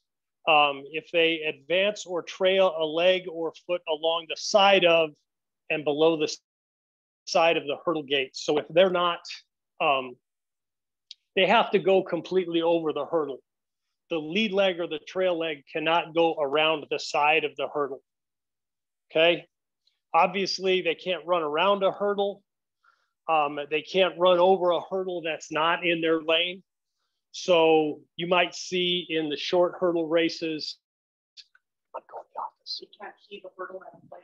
You might see in the short hurdle races that, you know, someone might trip over a hurdle and wind up in lane, they're running in lane 4. They might trip over their hurdle and wind up in lane 3, which is legal if they're not interfering with anybody. What is illegal is if they try to clear the hurdle in lane 3. And then if they interfere with another hurdler, obviously. And all of those, the penalty is disqualification. Next slide. Robert, there's a question in the chat. To be clear, the second exchange in the distance medley relay, 200 incoming, 400 outgoing, is a 20-meter exchange. Let's double check that, because that incoming runner is 200. It's a 200-meter leg, correct? If you look at 5, I think I stand corrected, because if you look at 5-10-6, the note, it says in the 4x1 and the 4x2 and other relays with legs of 200 meters or less, exchange zone in which the incoming competitor is running 200 meters or less is 30 meters. Exchange zones for races more than 200 meters will remain at 20. So I stand corrected, Tim. You can use that 30-meter zone on that second exchange of the medley, because the incoming runner is is running a 200-meter leg. Is that correct, Chris? Can you clarify that? Because that's how I would interpret that rule. I don't have the rule book in front of me, but if you just read it, I would agree with what you said. When you go from 2 to 4, that seems logical that it should be a 30-meter. That is okay. Correct. That's correct, okay. Robert. Okay, very good. So I stand corrected. Thank you, Tim, for pointing that out. And Brent has it correct also. The incoming runner's distance is what matters. That's correct. So infractions for races. No. Yes. Infractions for races run in lanes. Competitors they are allowed to inadvertently run out of their lanes on a straightaway, or in the lane to the outside of their outside on a curve, as long as they don't interfere with other runners. Okay. You occasionally will have coaches come to you and say, well, he was running out of his lane. He was in lane 4 and he was running in lane 3. Well, he's on a straightaway. As long as he finishes in his lane, that's okay. They're considered out of their lane when, and you see especially this first one very often at the state meet, because this is not something that we're able to monitor very well at regular meets during the season. But because we have umpires around the track at the state meet, we tend to catch a lot of kids on this. We have kids who run on the inside lane line. And if they run on that lane line for 3 or more consecutive steps with either foot or with both feet, okay, that is a disqualification, okay? If they interfere with a runner in the adjacent lane, we already talked about interference. If they don't finish in their assigned lane, we talked about that. Or, David, if they don't complete an exchange in their assigned lane. I told you were stealing my thunder, sir. You got to complete an exchange in their assigned lane. Okay. And if they step inside the assigned lane line at the break line, all of those are infractions that would be considered disqualification. Next slide. Infractions for races not running lanes.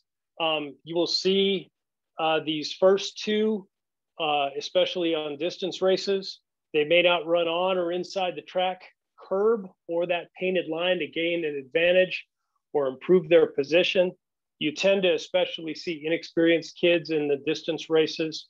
You know, that you may have room on the inside, but that, you know, that inside line is there that's representing the curb, and the kid sees the space and they just go to the inside.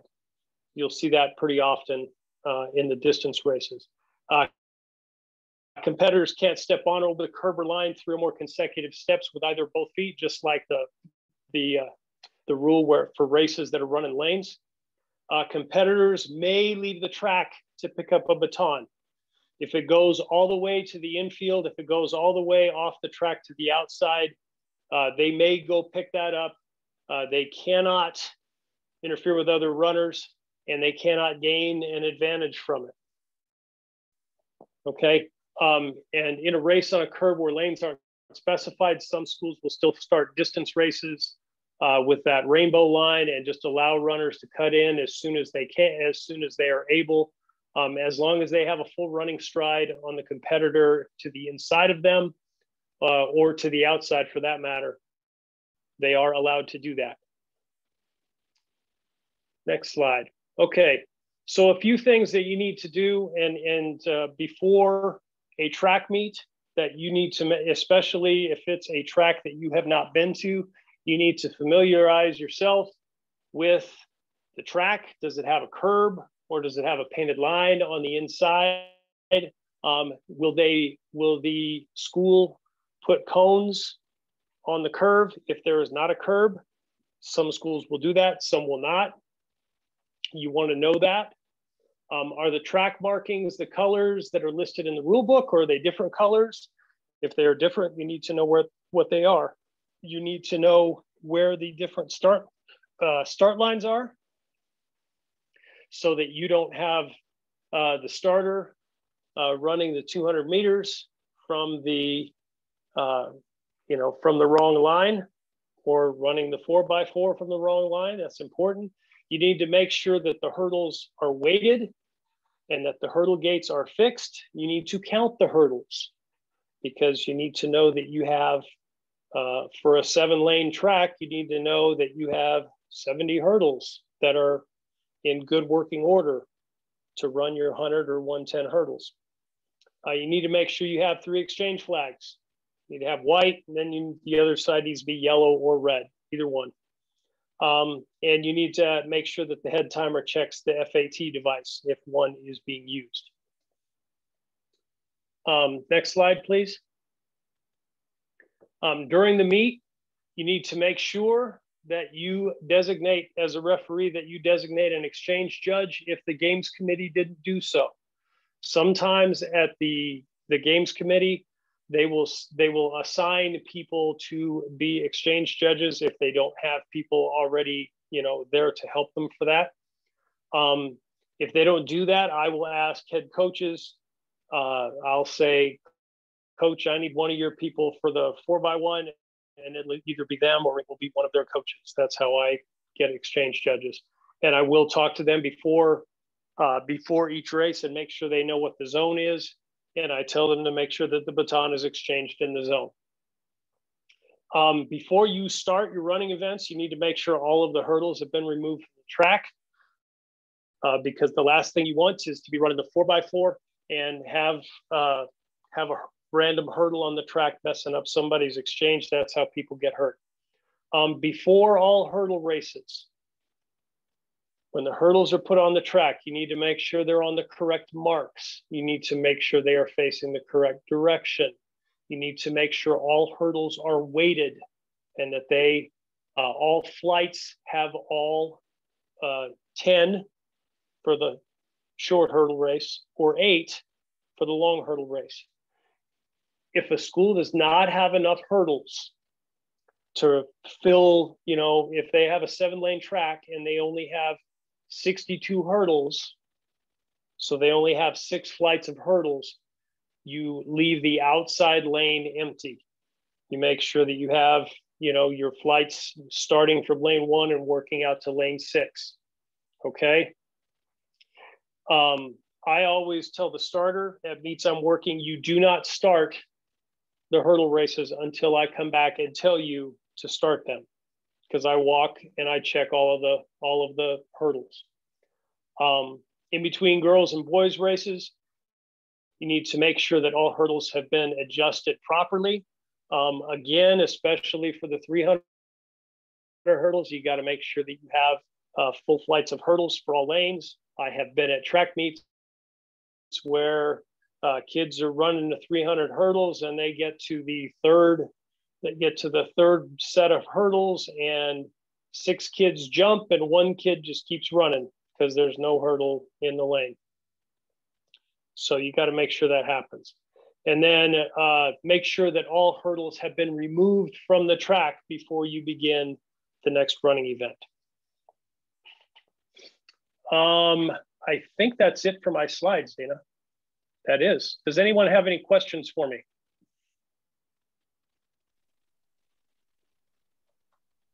It doesn't look like there's anything in the chat. If you do have questions for Robert, you could put them in the chat and we could get them later. Or if you think of something but I didn't steal his thunder. He didn't put it in relays. If you think of something after the fact that you'd like me to send to Robert, feel free to shoot that my way and I can get that to him. Robert, thank you. And whatever you're having for dinner, I hope it's delicious. I did hear a lot of cooking sounds, so good job with that too. Yeah, thanks. Yeah, like I said in the chat, I'm the worst person ever because you and Ryan are making dinner. I got home, told Ed I ate a late lunch. There's leftovers in the refrigerator, so that was how I made dinner tonight. Not very good. So up next to talk about Rule 6, which is field events, we have Vance Lee of the junior variety. So Vance, we'll go ahead and turn it over to you. Well, Dana, thank you for the opportunity to work with the officials around the state of New Mexico. I'm just going to kind of make a comment here. As a referee, and that, whether you're a single referee at a meet or whether you're serving as one of the 2 referees, the fairness of the meet is your direct and most important responsibility. That is what your job is throughout that day, is to maintain fairness for all athletes, no matter what. And so I know that, you know, I learned that from my dad, and I know that's the way we approach track meets is are we making sure that the event is fair for all athletes that step on the track or the runway or whatever. Although on your agenda, my section refers to National Federation rules, rather I'm going to devote pretty much all of the time to the application of rules and the mechanics of administering those rules. It's critical that each of you learn the intricacies of each event and the specific rules associated. You know, when you talk about the difference between field events and track events, track events may have quite a few different events, but they really fall into 3 sets of rules: relays, individual running events, and hurdle events. Whereas track and field has 7 different events, and all 7 of them have very different rules associated with them. So what I ask of you officials is really dive into pages 40 through 62 of the rule book, learn the details of each one of those events and how they are applied to that event to maintain fairness for all athletes involved. And at the end of my presentation, I'll be glad to go into details of various events if any of you might have questions. I know there's always a lot of questions by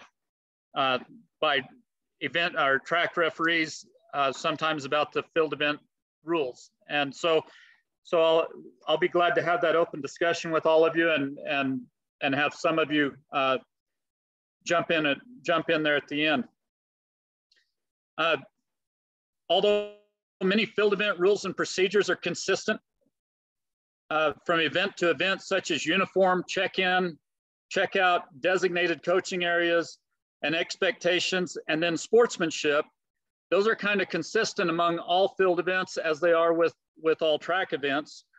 each event has its own set of rules governing the event to the end game of successful performances. And that's what we want to see. That said, and you can go ahead and move to the first slide there, Dana. That said, there are 3 documents that my dad actually has devoted over 35 plus years of officiating track and field meets, specifically the state track meet, along with my collaboration for quite a few years. We've developed these 3 forms, and those are basically general official information, state track meet coaches meeting information, and then pre-event instructions. And I have these 3, and if you want to email me and request those or email my dad, we'll be glad to get those to you to use at your own meets, and you can alter them to reflect a school invitational. Ours are really directed a lot at the state track meet. So feel free to email us, and we'll be glad to share that. And one thing we take pride in is over that time, we have faced very few protests or appeals in the interpretation of field event rule applications. And that's where we've really focused on learning section 6 of that rule book and the 22 pages there that impacts the 7 events. And so we know the rules of all 7 field events. We just want to ensure that we never get to that point where we have to enforce someone breaking that rule, because of course we will do that, but we don't want to get to that point. And that's what's critically important to our job as a field referee. And also for those of you that are track referees, I think you all feel the same, that have been in those situations. That's why we approach, a lot of times it's so important that we approach the track meet. One of the most important meetings we can have is with the coaches before the track meet. And we can go over the expectations. We can go all over the details of how we want you to check in, how early, what the calls are, what the first, second, and third call is going to be like, checking in and out of events, uniforms and expectations there of how we're going to deal with uniforms. Those are all very general things that should impact every event, not just the field events.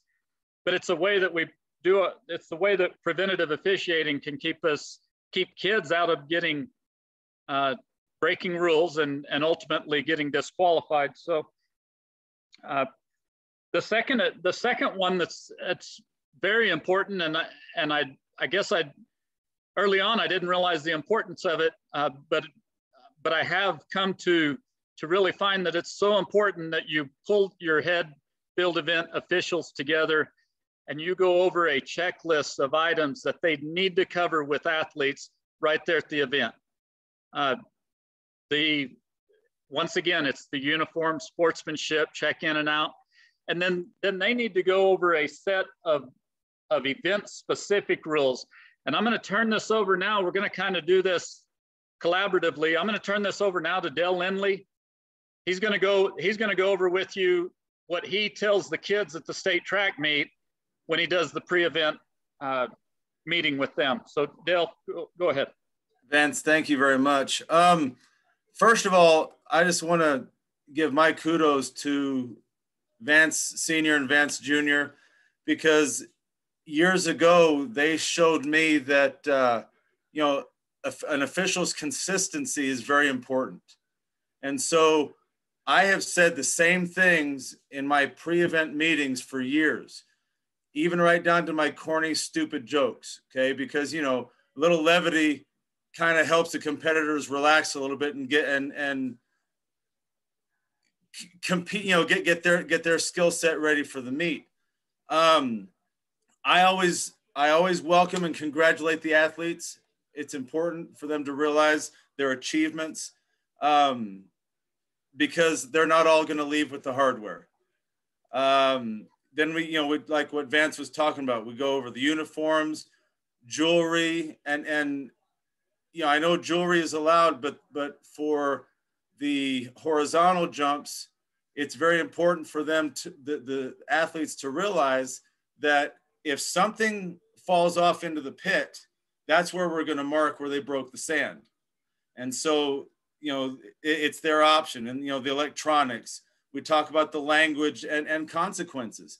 And luckily we haven't had a whole lot of that. We talk about running and going to another event, you know, what their procedure is. Because, and I was very honored because several years ago, I actually developed a card that we used to check athletes out of one event, out of our field event, to go to run and then to check back in. It's just a way to make sure it's actually a safety net for the kids, because they feel a whole lot more confident checking out of my event, knowing that I know they're going and I know where they're going. And they often bring that card right back and you know, from their running event. So those things are important. Then we go over, then we get to the rules and the procedures, where I will say the same things. And you know, the neat thing about the state track meet is that, and especially the smaller schools meets, where you get to see those 8th graders compete for 5 years, and they come back and they remember you, you remember them, and they're almost waiting for what you're going to say, because they've heard it so many times, because it's so consistent. So we'll go, you know, 3 jumps in the prelims, the top 8 go to finals, best jumps carry over to the finals. You get 3 jumps in the finals. And then this is where, and it's important for the leagues, because I will say, okay, if you make the finals, please stay until we announce the winners, so we can get you over and get your hardware immediately, because they've got other events they've got to compete in. And we want to get those things taken care of, because it's important, instead of having to call them for the next 2 hours to try and get them down for their medals. I tell them I will call 3 names. The first name I call is on the runway, ready to jump. And I'll talk about, look, you know what? You guys have been doing this in a normal time period for the last 3 or 4 months. So you should already be ready to come down the runway and execute your jump. Whatever you do in your pre-jump ritual, that should be finished by the time I step off the runway. I'll call on deck, I'll call in the hole, and then I will tell them that I will stay on the runway until the pit is safe. When I step off, then you execute your jump, where you will have 1 minute. And so I've gotten into the habit of, when I step off the runway, I always look at my watch and make the mental note, and sometimes I'll write it down, the seconds that are on that watch. So and very rarely does it get down to where they're close to using that minute, because of the expectations that I've put on to them about going ahead and getting their ritual complete. I ask them not to take the time, that full minute, unless they really need to, because of other events that they may be wanting to compete in. We'll talk about the hairline mark between the white and the red, that is the scratch. I'll ask them to exit the pit under control towards the end of the pit, so they don't step back into a mark that they've made, because, you know, years ago we had a state record that was erased. They got excited and stepped back into it. For the triple jump especially, because they can use either board. They can use the long board, they can use the shorter board, but I put it on their responsibility, not the coaches, the athlete, that if they're going from the first board and I'm not standing at that board, then they don't go. They'll just stop and they won't even execute their jump until I'm standing at the correct board, because either it's a long scratch or they're going to lose about 6 feet of their jump. So that's very important. And like I said, I emphasize every time, do not go until it's time for you to execute your jump. I'll talk to I'll turn to the coaches and say, coaches, you know, once we start to clean this thing, you guys are supposed to be across the flags. We'll talk again, the electronics. I'll just mention that again real quick, because we actually, unfortunately, had a disqualification 2 years ago with that electronics rule. I'll ask the coaches for questions. I'll ask the athletes for questions. And then, you know, before I ask the coaches to leave, I'll always make sure and wish the competitors good luck, you know, because it's about the sportsmanship, it's about the competition, and the knowledge that even though your best was executed today, it still might not be the best for hardware, but we're all in it for the competition, and you know, they make a lot of good friendships. So that is my pre-meet, and like I said, because of what the two Lees have taught me over the many years, it hasn't changed. It's only changed as tweaked as rules have changed, but the kids coming in know what they're going to hear, and that's what they expect. So Vance, thank you. Okay.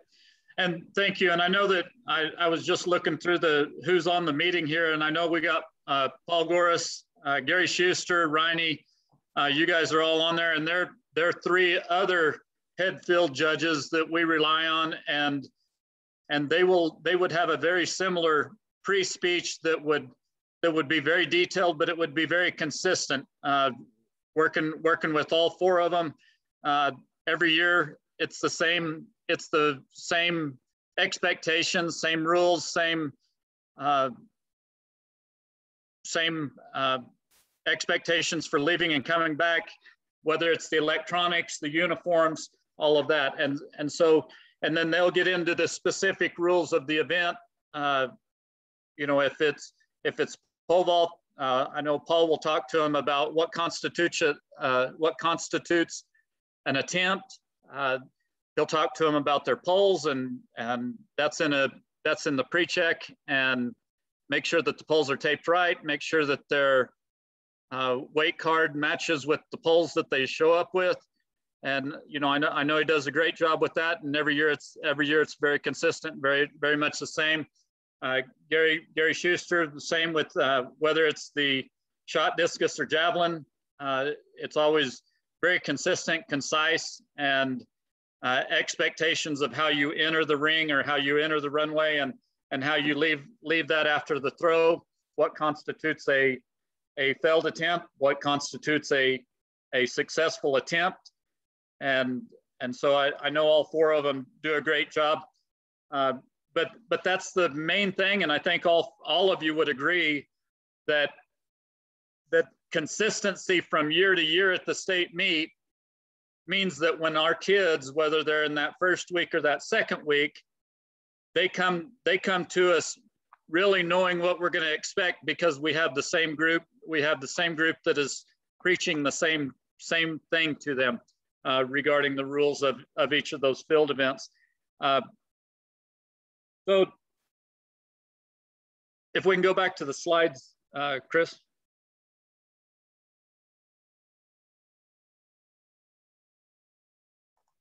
Hang on just a second. My slideshow kind of shut down. Let me get started back up. That's fine.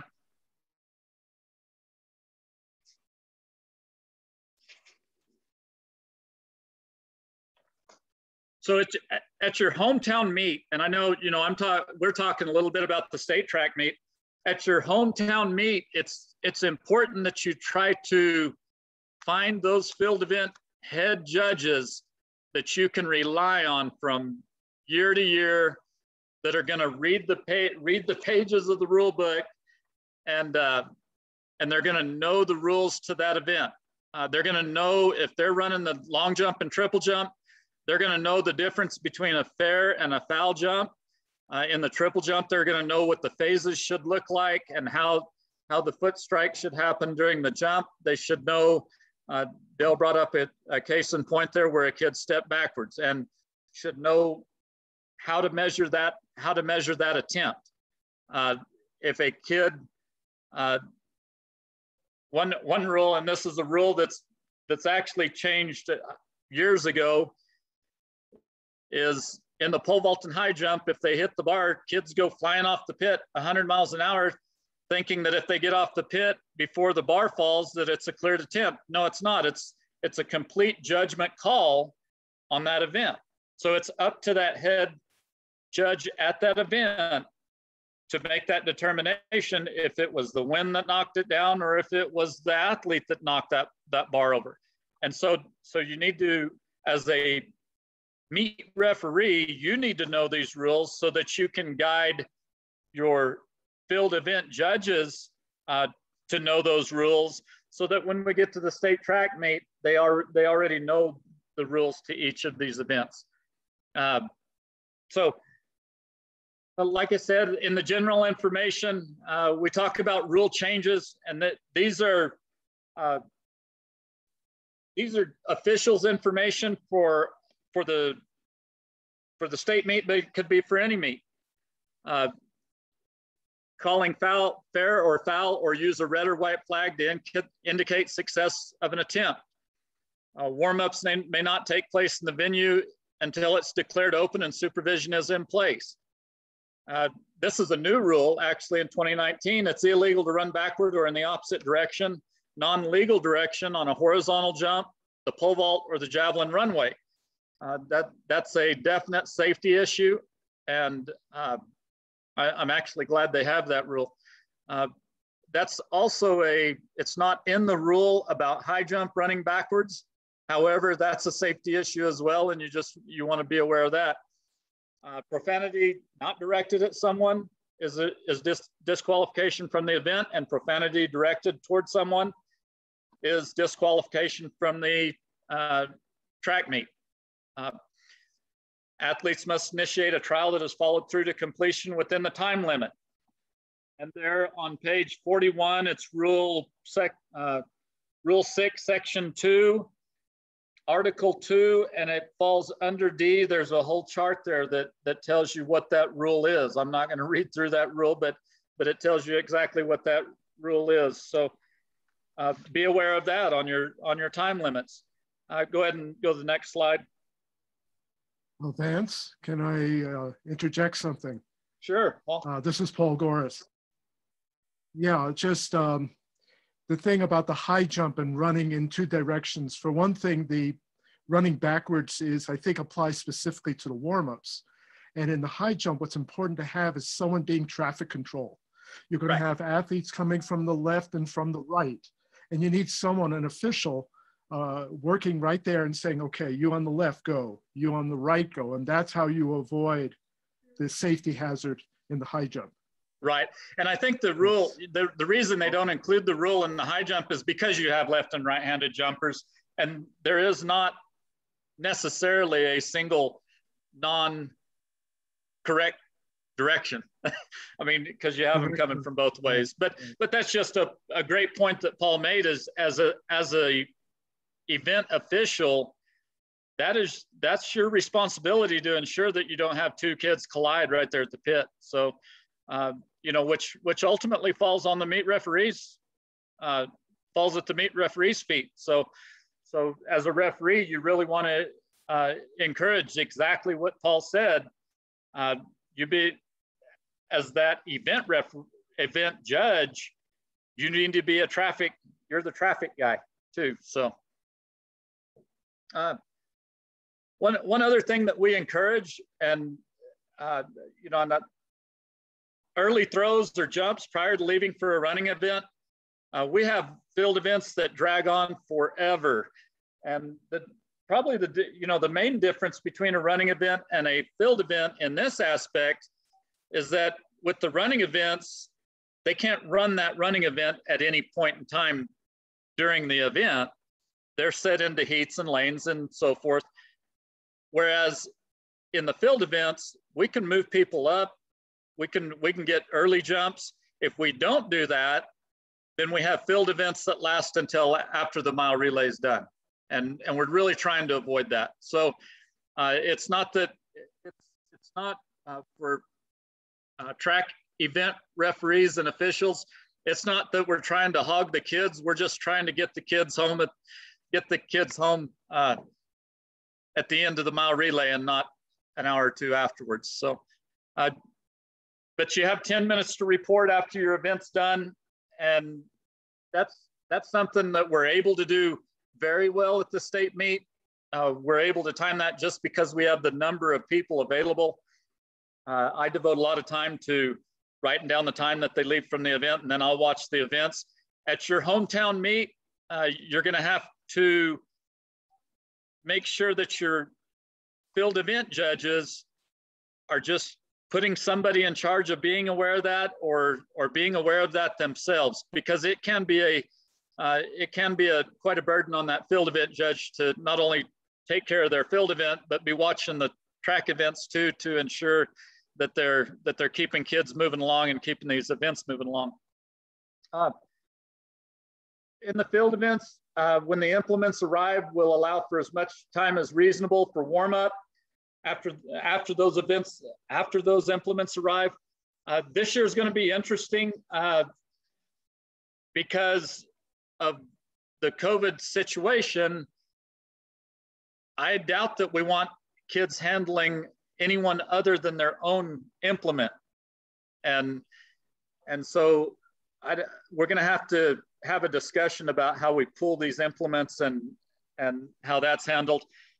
And then at your home track meets, you're going to have to really think about how we want to do that, how we want to handle that, because just spraying, and this is part of my real job as a facilities and operations guy at a school district, spraying disinfectant on a shot put and then immediately handing it to an athlete has not killed any virus.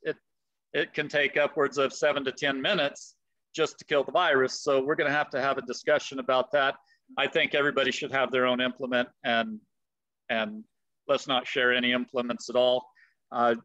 Your event personnel that are shagging these implements, they probably need to have gloves, although if they have gloves, they're still passing it from one implement to the other. So I don't know if that's the solution, but it's really a discussion that we need to talk about and possibly look at how other states are handling that. Be consistent with your pre-event instructions. Like I said, Dell, as well as Paul and Gary and Riney, they're always consistent with their instructions from year to year. And I'm sure they're consistent from week to week when they're handling meets with their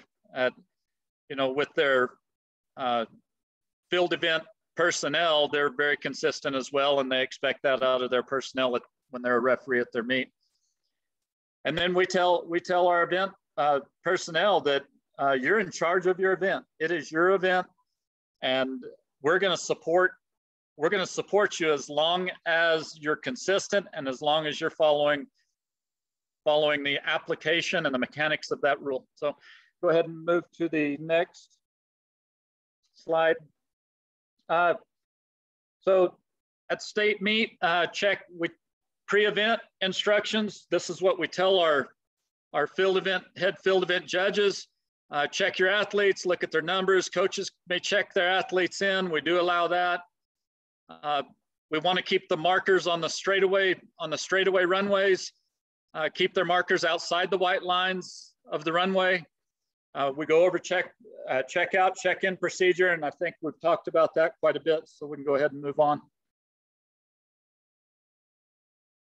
Athletes will be called according to their order on the list.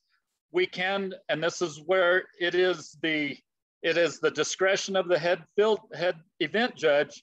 They can adjust that order if they need to speed up or maintain progression of the event. What we will not do, and this is in the vertical jumps, is we will not raise the bar and leave a person behind unless they've exceeded their 10 minutes. But under normal circumstances, we will not, once we're waiting on that one last athlete, we'll leave the bar where it's at and we'll wait. And so it says here, athletes will have 1 minute to initiate an attempt. There's different times for different events, but and then that time gets increased when there are fewer remaining. We do warn them about the profanity or other misconduct and how it's disqualification from the event. We inform that the use of electronics must be outside the competition area, whether it's outside the flags or behind or in a coach's box or however we handle that. We do inform them before the event of exactly where that coach's area is, and that if you want to go look at electronics, you need to get across the flags. You cannot do that. You cannot look at electronics during your attempt, of course, or in between. If you run up and you don't like it, you can't run over and go look at the video and step back on the runway. And we tell them that you must be completely across the flag or completely in the coach's area. You can't just walk up to the coach's area and then look at the video. We want them actually in the coach's area. Preventative officiating is checking for uniform violations. A lot of times it's gotten a lot clearer in the last year or two. But previously there were always a lot of calls to Jackie and say, hey, is this legal? Is this not legal? And so now it's a lot more lenient. So it's a lot easier for us to deal with that. Once again, a new rule, and you're going to have to just clarify that on those horizontal jumps, pole vault, and javelin, do not catch your steps running backwards down the runway. It will not be allowed. And then wish them good luck. Go ahead. Next slide. And so that's all I have. Like I said, I'm glad to open up the discussion to any specific event rules that any of you may have questions about. You have my number, you have my email. I'm glad to answer any of those questions regarding event-specific rules. But I'd like to thank you, and I'll take any questions at this time or open discussion.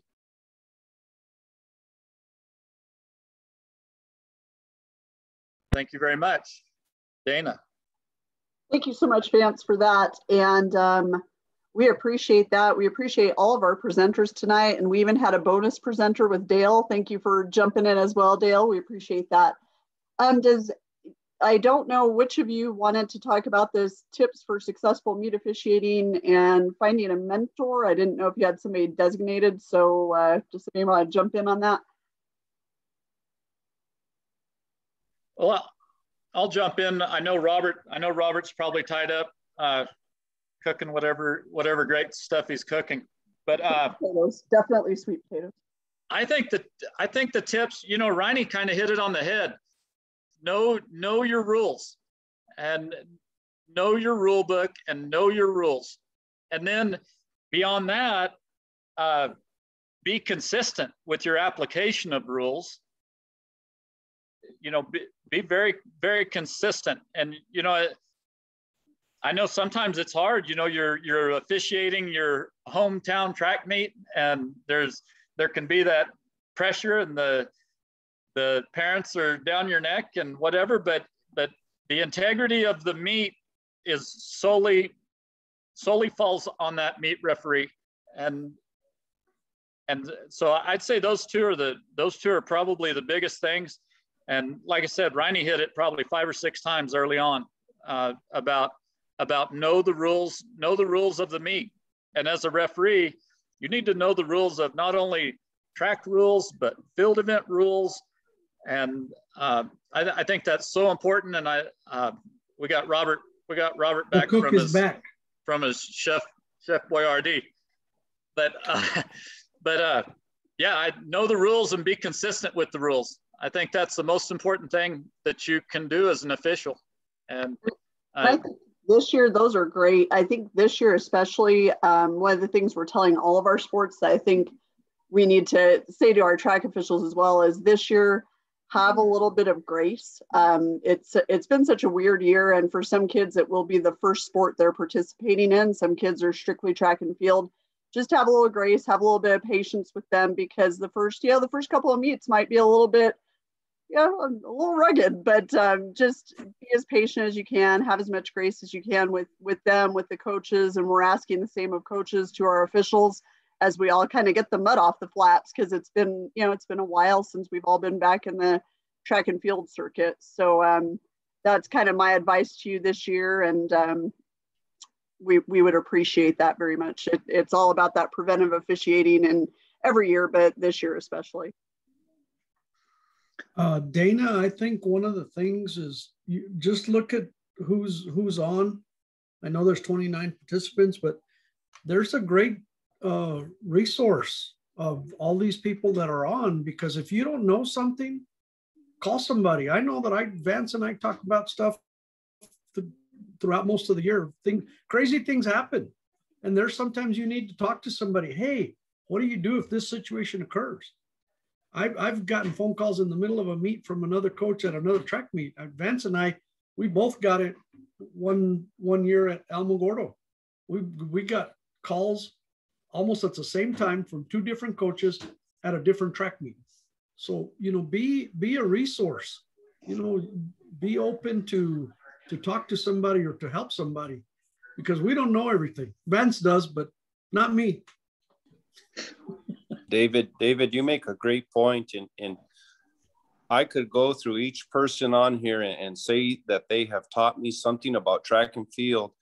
And I appreciate those coaches that are on here tonight, whether they're trying to be officials or have served as officials, TM, Alex, Joe Solis, whoever you are, Coach Gorospe, but I like what Vance said about, he simplified it. It's more about making sure the competition is fair. A lot of times, whether it's myself, the meet director, or you guys as officials at state, they're trying to call every infraction. That's not what you guys are doing. What you guys are doing is ensuring that it's a fair track meet. That's all we're asking. So I appreciate each and every one of you. I know at the state level, at the state track meet, you guys bring a level of professionalism that is just unmatched. You know your rules, and we could switch anybody around. You know that, Dale. We could put you as the track official, and Tim, we could put you as the high jump. Paul Goris, I mean, I don't even go anywhere near Paul, because he just takes care of things and he knows how to do it.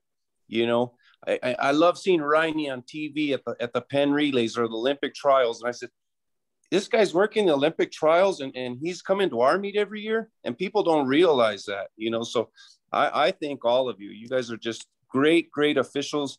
What David said, reach out to one another, especially those of you that are still trying to learn a little bit more, because there's a lot of resources here tonight. Absolutely. And I think, Chris, you and David both make a very good point, as well as Vance.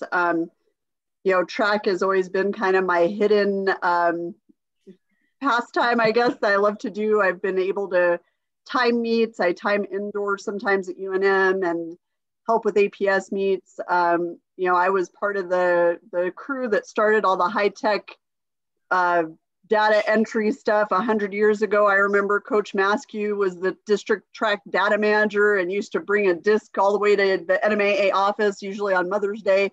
But, there's a lot of ties that we've all had for a very long time. And I love being able to work with you all. I'm so glad to see the growth and development of track and field officiating in our state at the high school level, because it's something that we've needed to do for a long time. And we finally have, we're getting a curriculum developed and really trying to get some formalization of the process, and hopefully get more people interested. And then we can start looking at really training by position and making that a bigger deal. So this year was the first year, and we'll just continue to kind of grow and develop from this. And we're always open to suggestions. There's so much knowledge on this webinar tonight.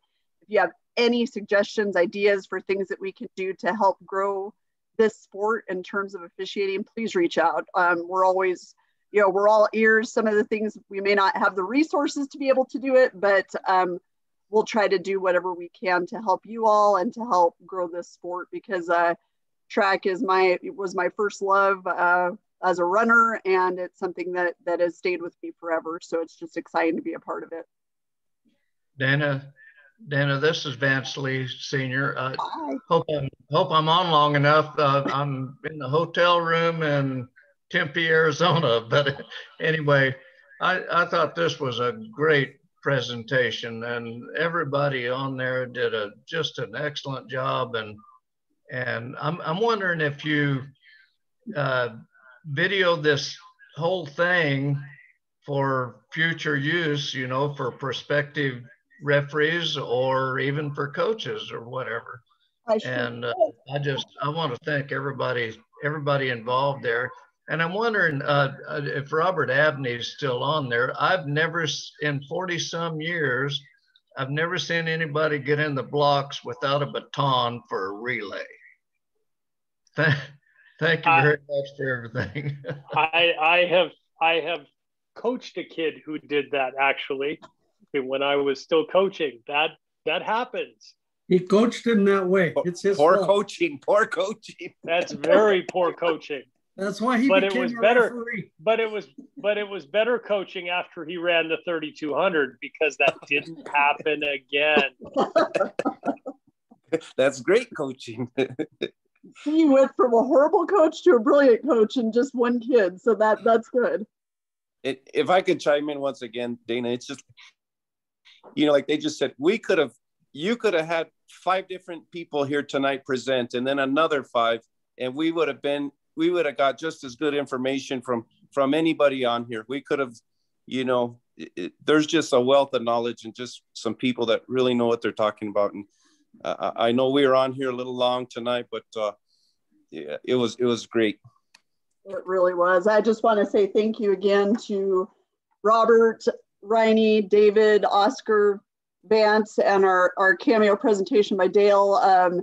Really, it was wonderful. I took a lot of notes. This is recorded, so we'll be able to share this link for anybody who wants to review it, or if you know somebody who's maybe dabbling in the idea of becoming a track official, you can send this link to them as well. So we'll have it available, and you know, certainly feel free to refer back to it. And if you do think of something after the fact, you can shoot me an email and I'll get it to the correct individual to respond. And I'm just really looking forward to track and field again. I'm excited. Being across country this past weekend was kind of a little taste of it, being back on the finish line and getting to work with timing crews. I'm excited. So I hope you all are as well. Hey, Dana, I think something that the NMA needs to look at is, you know, all these sports that have 2 and 3 referees, and, you know, football has 5, and, you know, basketball's going to 3. I think we really, really need to look at having 2 referees for each track meet, a field event and a running. And I don't know if you were on yet, but we did talk a little bit about that earlier in the presentation. I'm not sure if you had logged on or not, but that is something that we're gonna. Yeah, I was gonna say, I don't know if you're on yet or not. Driving down the mountain. We're definitely gonna look at that. A lot of it'll be, you know, dependent on how many people we have registered, obviously, but it's certainly something that we would like to go in that direction. You know, working at track meets, and sometimes when you have the field events a block away from the track events, it makes it very difficult for one person to take care of all of that. So it's something that we definitely want to work toward. So anything else? Well, everybody, thank you so much for your time this evening. I know it was a couple of, you know, 2.5 hours, but I think it was good information. And again, I'm looking forward to developing this and growing it further in the future. But I think this was a great first step, and we'll keep trying, and we'll keep doing more in terms of resources for our track and field officiating community. So thank you to everybody. Have a great rest of your night. Have a wonderful weekend ahead, a happy Easter. And certainly I look forward to seeing y'all back out on the track or field. Take care of yourselves and stay safe. We appreciate you. Good night, everybody. Be safe, guys. Hey, Dana, can I ask you something real quick? Yes, who's talking to me? Tim. Oh, hey, Tim. Sorry, I was like, I don't know where it went. No worries. I've never done the arbiter thing before, so am I just going to get like an